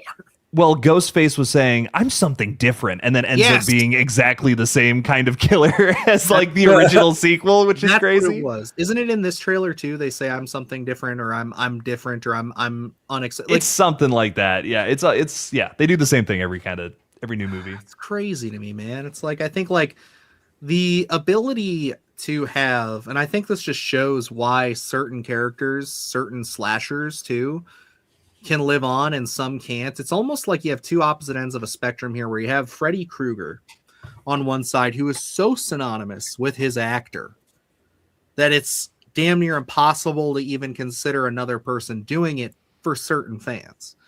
And then you have Ghostface, which is so like, there is no definitive shape underneath that mask. It can be anybody at any time, in any place.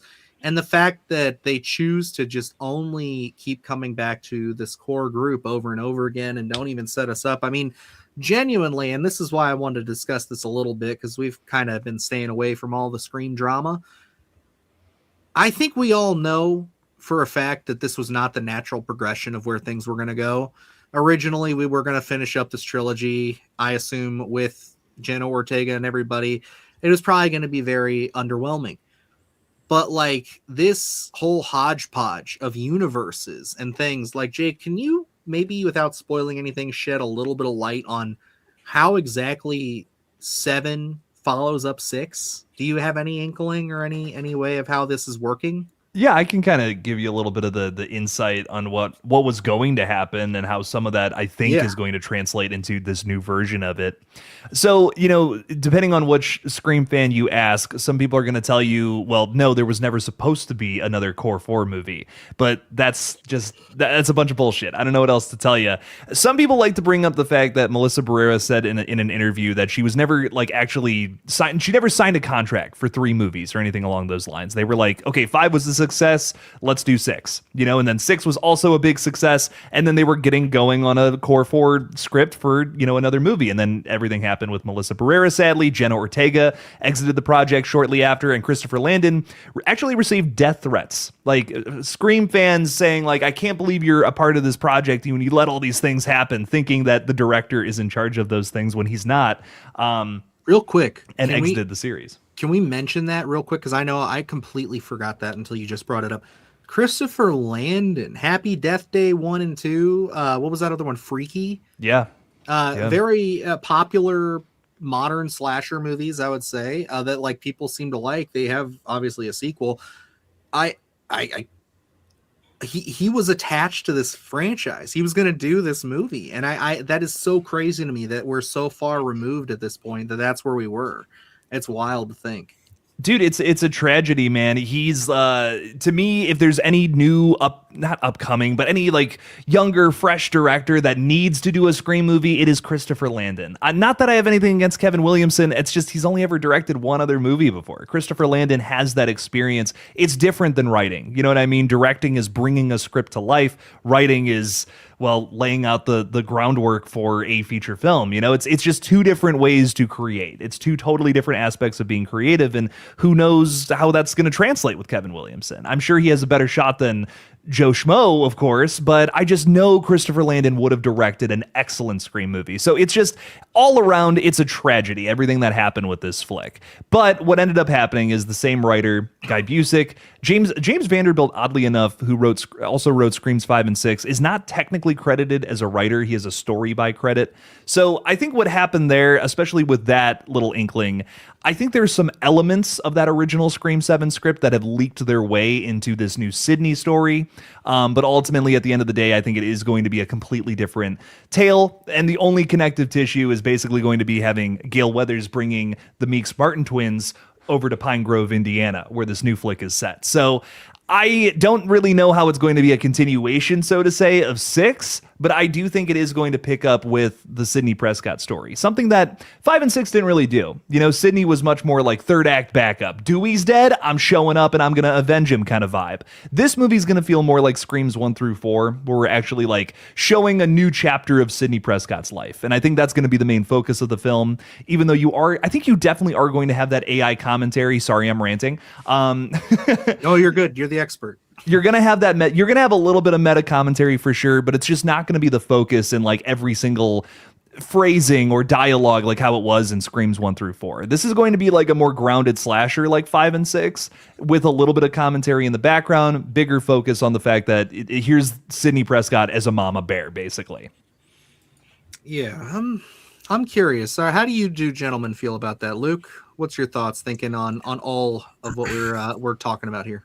I think it's a bit alarming just because it feels like what Jake's saying, story by, we're taking some elements, maybe bringing it over where it's kind of try to be almost not necessarily a full-on Frankenstein of a script, but it's like we're going to try to shoehorn a few elements in to kind of please everybody. And I think where we get Kevin Williamson coming in to direct and write, where it's I think it's interesting. It kind of poses an issue, I think, from myself, where it's kind of I wasn't a big fan of Sick when that had come out, and I think maybe that was his most recent writing credit. I'm not entirely sure, but like I think it becomes this thing where Kevin Williamson obviously has some clout in the Scream franchise, so it's kind of it's Kevin Williamson, so we're not really going to question this or question that because hey, this is the guy. It's not Wes Craven. Next in line's Kevin Williamson. So I think looking at that and kind of feeling, well, Kevin Williamson is back for this one. Also, you play a dangerous game when you tease Stu, and everyone's been kind of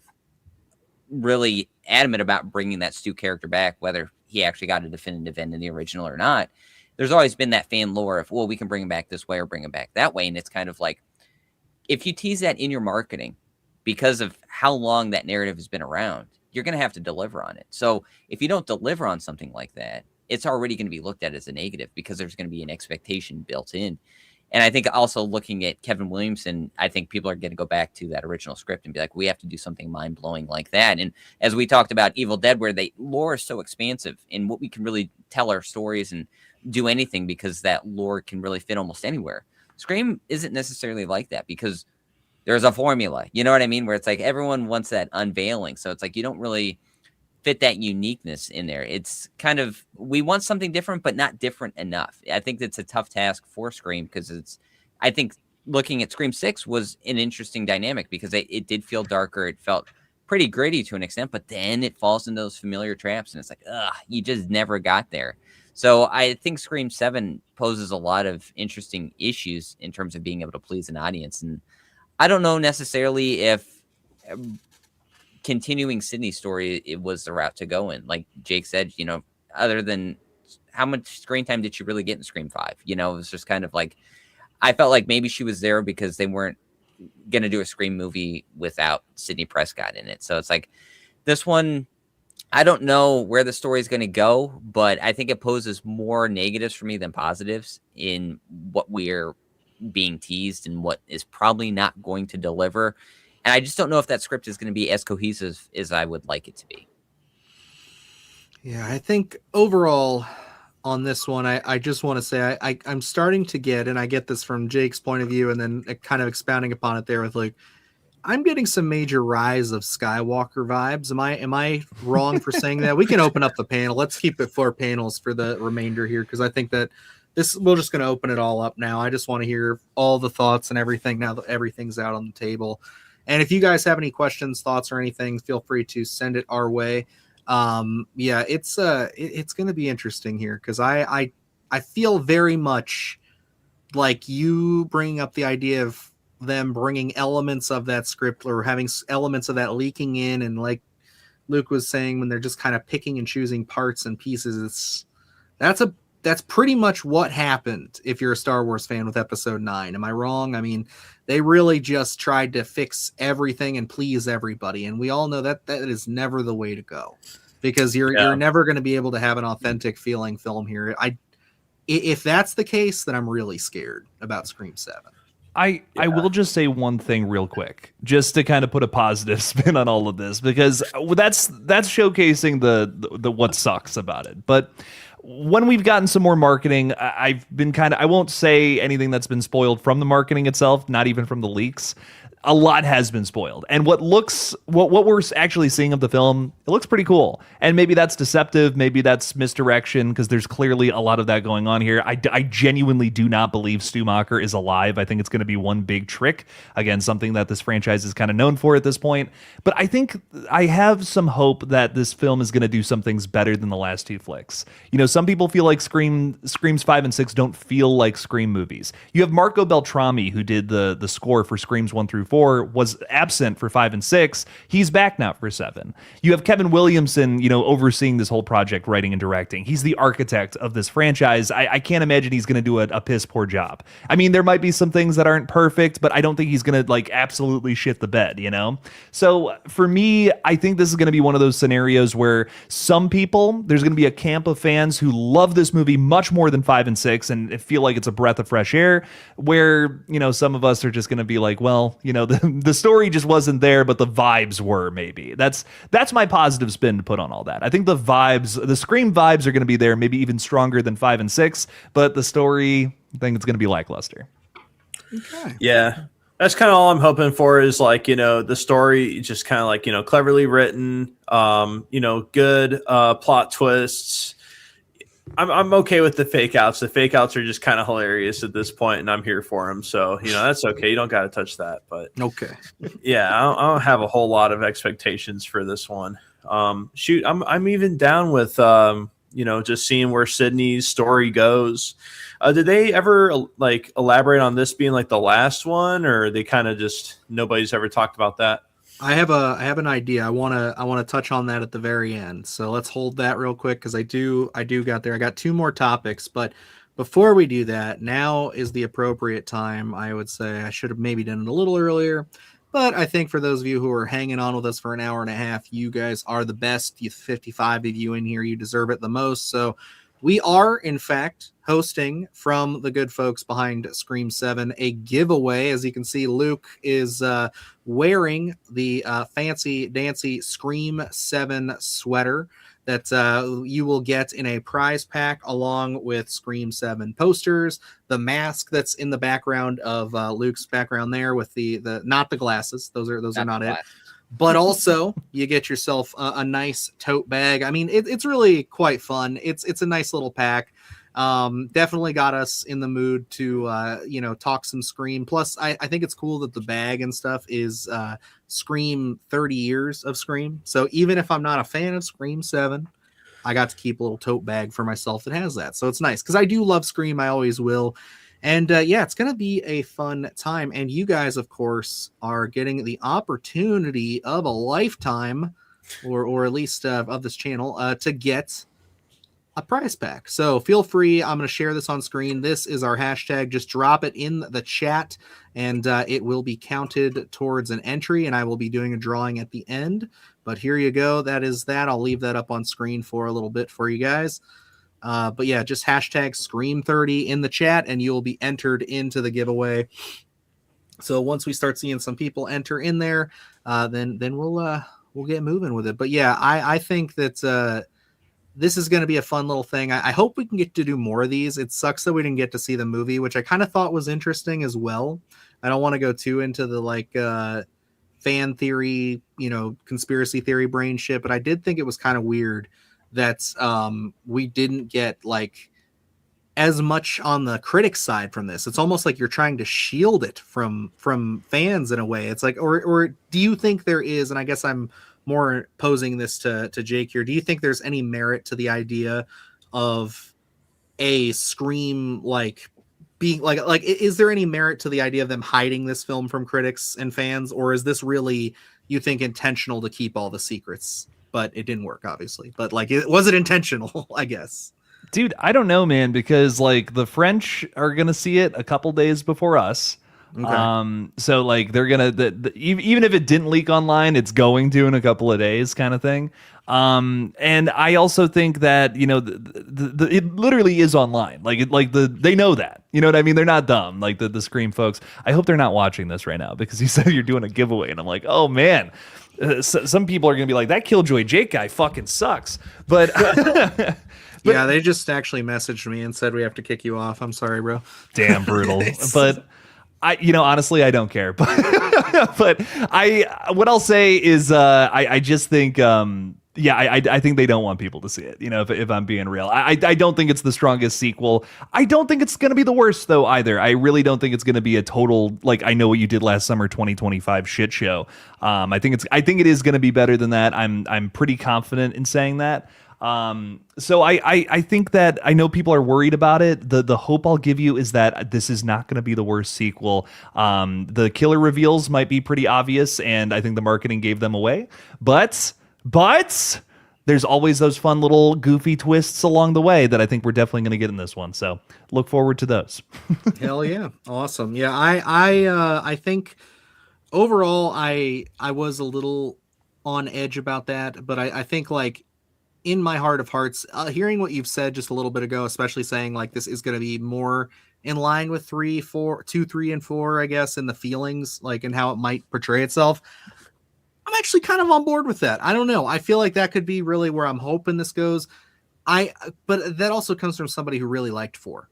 And I know there's some people who don't, and they really loved 5 and 6. And I think now would be an appropriate time, while we're gassing everything up and talking about this. This is the spiciest conversation we're going to have about Scream. And that is, of course, the controversial, toxic fan base. I hate to say it, but coming from the Star Wars community, I have seen it. I've watched it on the outside. I was in that. I was there.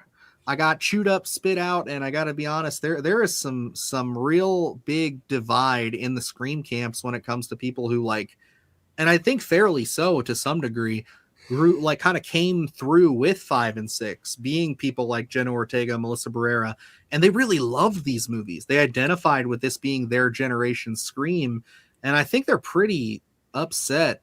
And I think to some degree, maybe a little rightfully so, that it seems like things just kind of blew up, and now they're kind of getting this Frankenstein's monster of this ending for some of their characters. Yeah, it's a weird situation. I think that there's really it's just every side of the fandom is doing something that sucks right now. If I'm just being so real, if it's the folks that were fans of Melissa and Jenna, they're trying to spoil the movie now for folks who are still excited for it and aren't going to boycott it. And it's one of those things where it's just like, well, are you like you are now focusing more on the fictional film versus the reason that you claim to be boycotting the film. So it feels hypocritical. It feels like one of those things where I'm just like, do you even really care about the thing that you're talking about all the time? Or are you just pissed about the movie not going in the direction that you really want it to? So there's that camp. There's also like the idea that, some people are like, well, Scream's not a Scream film without Sidney Prescott, and I won't support anything that's anything like that. And some people just want to hate on Scream 6 just for that reason. I've seen some insane, like, Scream 6 is not perfect, I'll give you that, but I have seen some people call it like the worst film they've ever seen, like just because Sidney Prescott is in it, like criticize it a little too harshly and think people who like it are dumb kind of vibes. And it's just a sad thing to say to see just from both sides. Like it's just toxicity all around. If you're wondering why I'm trying to focus more on reaction videos, it's because, man, I'm trying to get away from all that. It's too much at all times. I can't just be talking Scream because, man, you're always pissing somebody off no matter what you think about the franchise, sadly.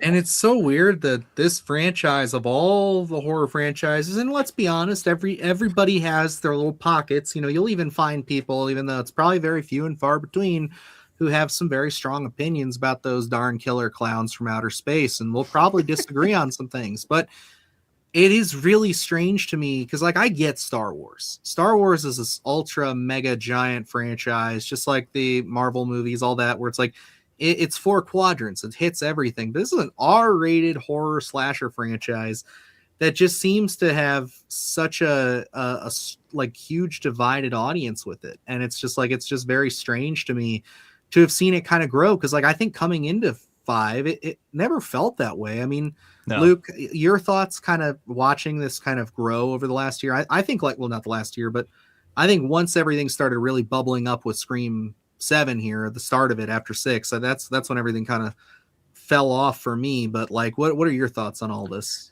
I think Scream is an interesting, I guess, enigma because you look at the original in '96 and the introduction of, a lot of meta-ness, I guess, we got it with New Nightmare, but I think Scream was really that definitive turning point in horror.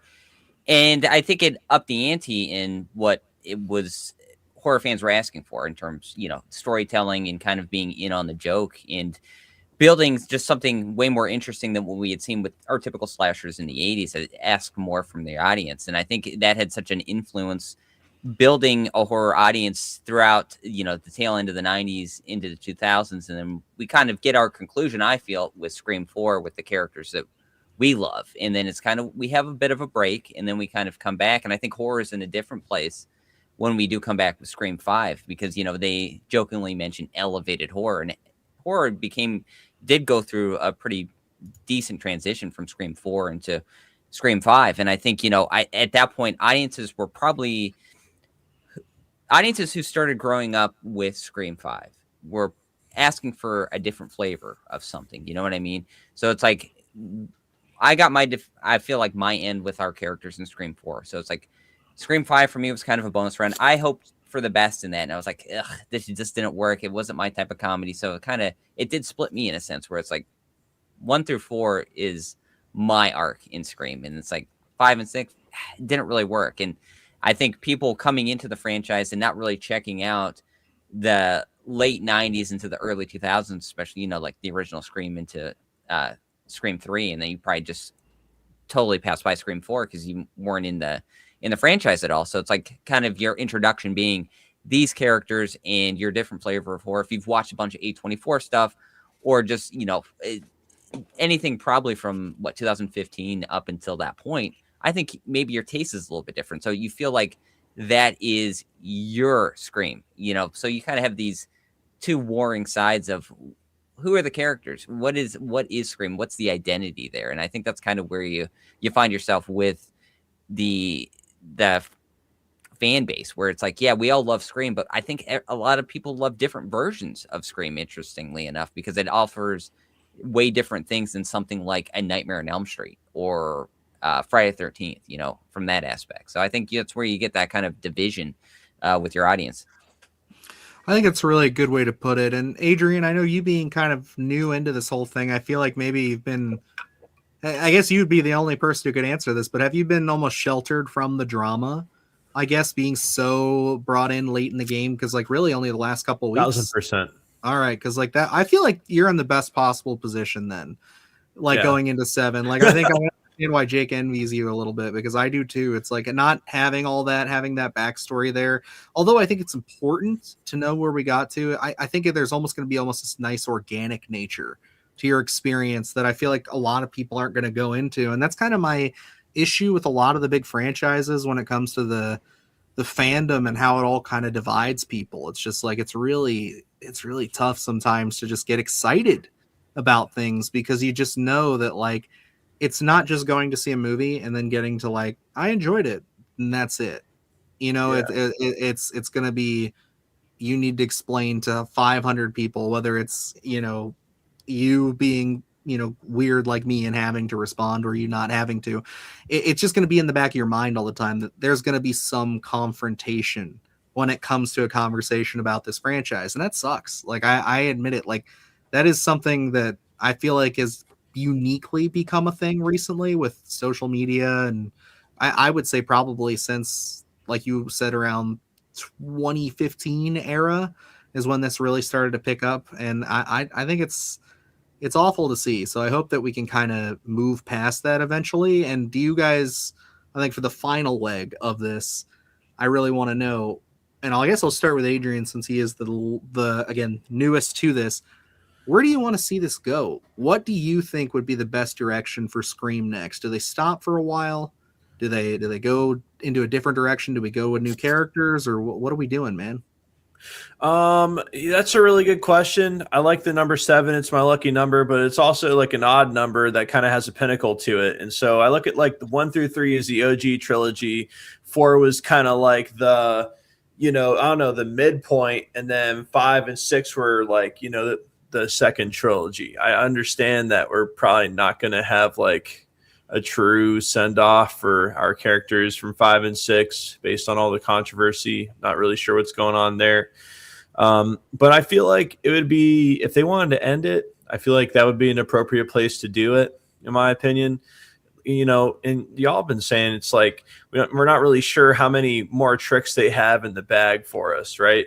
And we don't want to soil. It's kind of like when, you know, rapper stuff real quick, when Logic was like, I'm going to retire, you know, he's like, I would rather retire here and have a good legacy than have a bad one.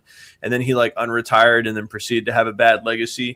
You know, that's like a route that, you know, they could avoid going down. That's called the Streisand effect, my friend. That's when you call something out and suddenly it becomes true. It's like, it's awful. But I get you. I feel you. Yeah. Yeah. You know, just I'm not really sure how they would. I guess that's the thing about Scream. Like, as long as the stab movies keep on coming out, as long as somebody gets fascinated with the OG story and wants to become a copycat killer, it can never truly end, I guess. You know, it always finds a way to come back to Sydney and the gang back home. And I could definitely see it going on, but I feel like, again, it'd be an appropriate place to end it. All right. Very good. Very good. Jake, you being someone who's made a Scream movie, sir, where do you want to see this franchise go? So, you know, just to throw some facts down on the table, I guess, is that they're already teasing Scream 8. They know that this one's about to do. Yeah, dude, I know that they know that this one's about to make some crazy money. I think pre-sale tickets went like banana sandwich. Like people are saying that this is going to make like 55 million in its opening weekend, which would go like way harder than the last movie. So I could see Scream 7 almost reaching 200 million, if I'm being honest. I think that Scream 8 is inevitable. You know, it's one of those things, it's gonna happen, but are we gonna actually get something of quality, something that's different than 6 and 7, which I'm not doing that as a joke. I'm doing that because I think these two are gonna feel very, very similar to each other. I'm cool with that. You're cool with that? Okay. I can be forgiven for that joke. Cool. I didn't get the joke. 6, 7. There's a joke. Oh, 6'7". You know what I'm saying? I don't even have TikTok. Yeah. What? What? What? Who? You're not hip with the memes, Dylan? What's a nothing set? about What do you 6'7". mean 6'7", huh? Okay, Dylan, I want you to look up that tonight and have your brain rot. But anyways, but anyway, what I'll say after that though is I think that I just hope that Scream finds a way to break the mold, do something different. I love, you know why I love the Evil Dead movies so much, man? Because you never know what you're gonna get each time. Sure, deadites are gonna pop up and start biting into people's necks and whatnot, but it happens differently in every single film to a variety of tones and characters. I think Scream needs to adopt something similar moving into the future. I really do. I want to see different characters have a ghost face problem versus just Sidney Prescott, man. I don't want to get to the point where I'm watching Sidney Prescott and I'm bored out of my mind. I'm worried that that's what Scream 7's about to be, and man, that would suck. What a disrespectful way to bring back such a legendary character. Absolutely. Luke, you being the creative mind, sir, you pitched, at least to me, was that actually a part of your Christmas one this year? No. Okay, that was from the okay, so a little bit of a tease maybe for a future one. There, when he first pitched that idea of the Christmas specials, one of them was Scream. I remember back in the day. So I'm curious where your head's at. Well, and that's where it's like looking at Scream, and I think maybe take a couple years off. I don't think they will, but interestingly enough, we're 7's going to be released, and I feel like this franchise has never really hit its true potential, where it's like we've talked about it as we were going through these, where 5 would have been interesting to see a ghost face unveiled halfway through the film and kind of pose those questions of how does that tie into who the other ghost faces out there. We've never seen a ghost face make it out of one installment and go into the next installment. Everything's always wrapped up at the end because it is always that formula. They always have to replicate what they've been doing because that's what Scream is. I think you really do need to, flex your muscles a little bit in what this franchise can be and not get so stuck in what it has been, because we're approaching the 7th installment here and we've been seeing the same thing over and over in terms of the beats of these films. It's like, being meta, doing self-referential stuff. It's not enough anymore. We as an audience have grown from 1996 and we want something different. And I think you really have to explore that and really just do something different. So it's like, there are so many things you can do within this. We pick it out every time we review something and say, oh, it would have been interesting if they would have done this or went this route with something, and they never do. And it's like, you can take those ideas and expand upon them and tell us a more unique story. It's like one of those, it baffles me that we went into Scream 5 with nothing greenlit after that. It's like, come on. You didn't think Scream 5 was going to make a shitload of money?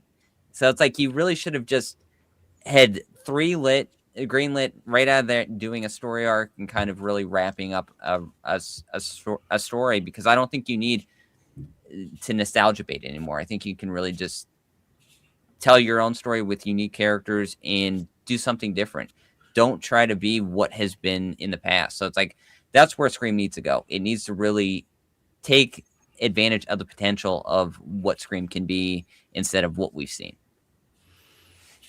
I agree. I like a lot of everybody's little bits of what everybody has said here. I mean, I think the general consensus is we need to evolve or die, basically, with this franchise, and I think that's very fair. I mean, we've really came into this one spinning our tires, I feel, for the most part, for some fans, and then others, it was great. They loved it. They got 2 films out of it that they can adore. But really coming into the end here, it's going to be interesting. And I think, hopefully, you have given me a little bit more hope, Jake, I will say, with some of what you've said and some of your insights there. I'm going to be there regardless. Luke and I will both be watching it opening night.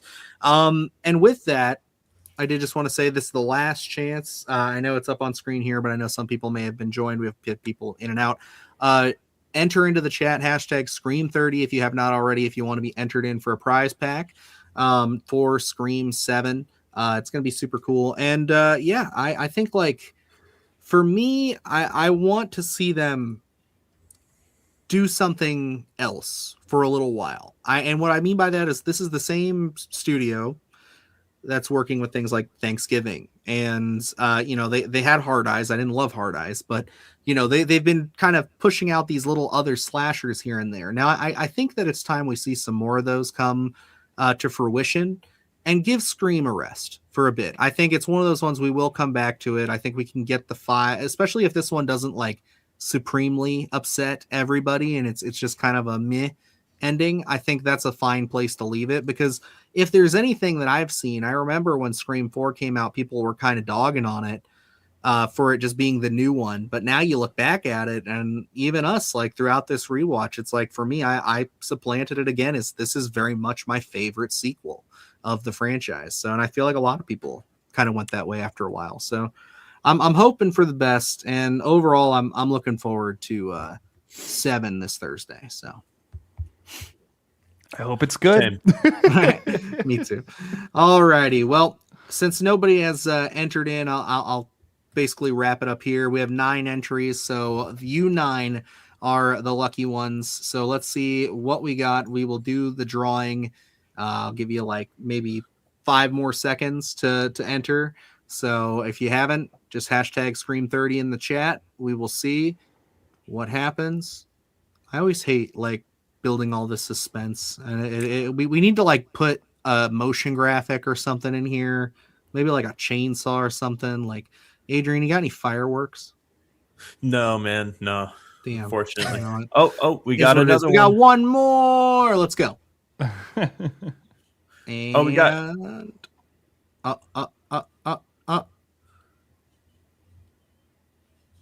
winner. Here we go. Jackie Early. Hey, yo. 7026. Welcome. That's right. You are the winner. Feel free to let me know in the chat here if you've seen this, just so that way I know that you're still here. If not, basically I kind of have to do it like this, where it's I have to basically like acknowledge that you're here and then get your contact info later. That's the one thing that kind of sucks, because if they left, we have to draw again. So we'll give them a few minutes just to wrap up here. But other than that, I think we can end the Scream conversation here, folks. Let me knock us back out of this. But I do want to hear, Jake, you've had a lot of fun stuff going on at your channel, a lot of evolution. Let the folks know a little bit of what they can look forward to coming up in your neck of the woods there. Please watch the reaction videos, guys. They're so good. I'm working very hard on them. So I will unveil this because I kind of already talked about it on my page a bit, but I'm watching all the Scream movies right now. I've seen these movies a ton of times, but I am getting into the Dexter series next. I've never seen a single episode of this, and I just picked it up because I'm going to literally dedicate the page after Scream to Dexter. We're just doing Dexter stuff for months and months and months and months. So come on by, stop on by the YouTube channel and watch Dexter for the first time with me. Hell yeah. I love it. I'm excited to see it. Yeah, we've been we did a little bit of Splattercast Cinema stuff before, and we want to get it up on the Patreon here. I know I've pitched a couple of ideas. Hey, there you are, Jackie.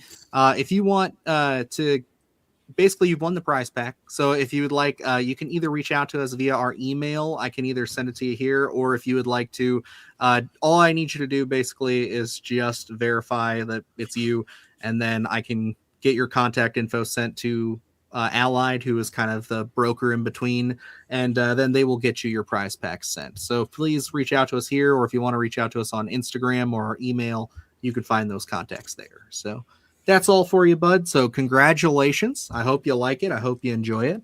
But yeah, I know we want to get our kind of stuff going with that, and I've got a couple of fun ideas. One of the big ones certainly is, Jake, as I say every time you're on this channel, and I never act on it, I think I'm going to.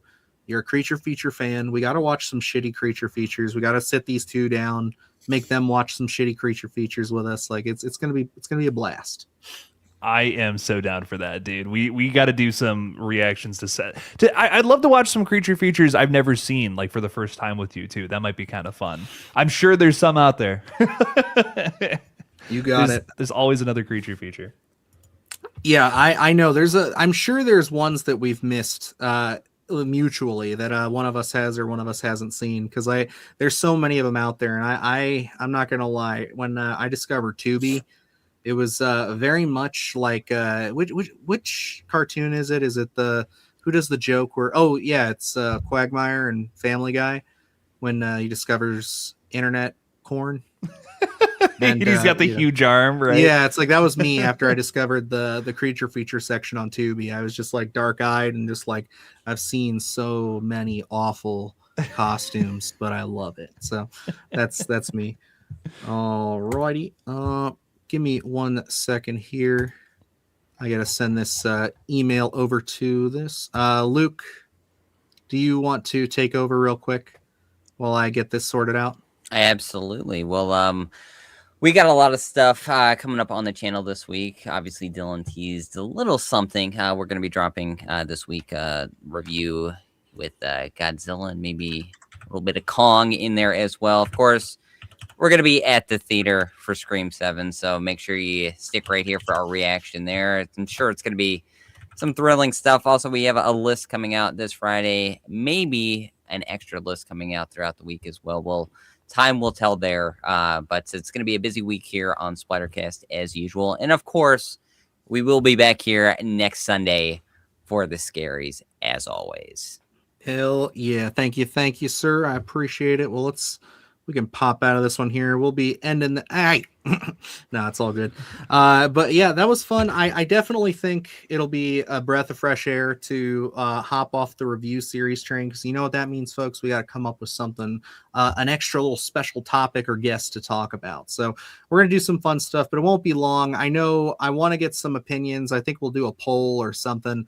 If you have any recommendations for upcoming review series, or you just want us to cover a specific film, let us know, and we'll definitely consider it, because I think that's part of the fun here is getting to at least introduce movies to Adrian, who's not a seasoned horror fan, but has certainly made some strides. So it's always great. And I love it. And Jake, thank you so much for coming on and celebrating some Scream with us.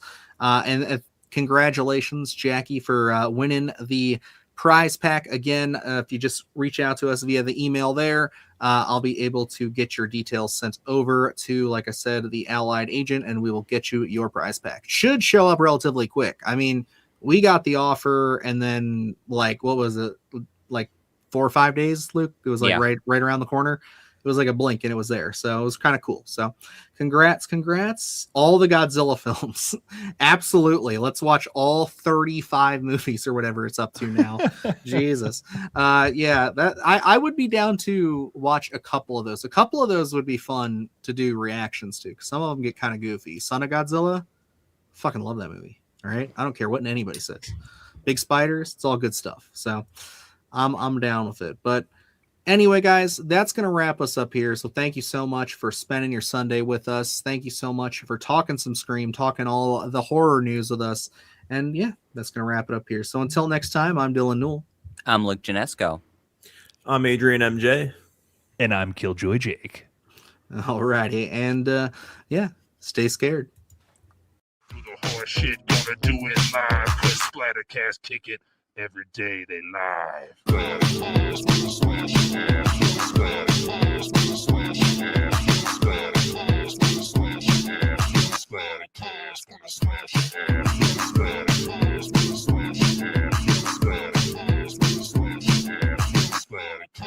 Splash your ass.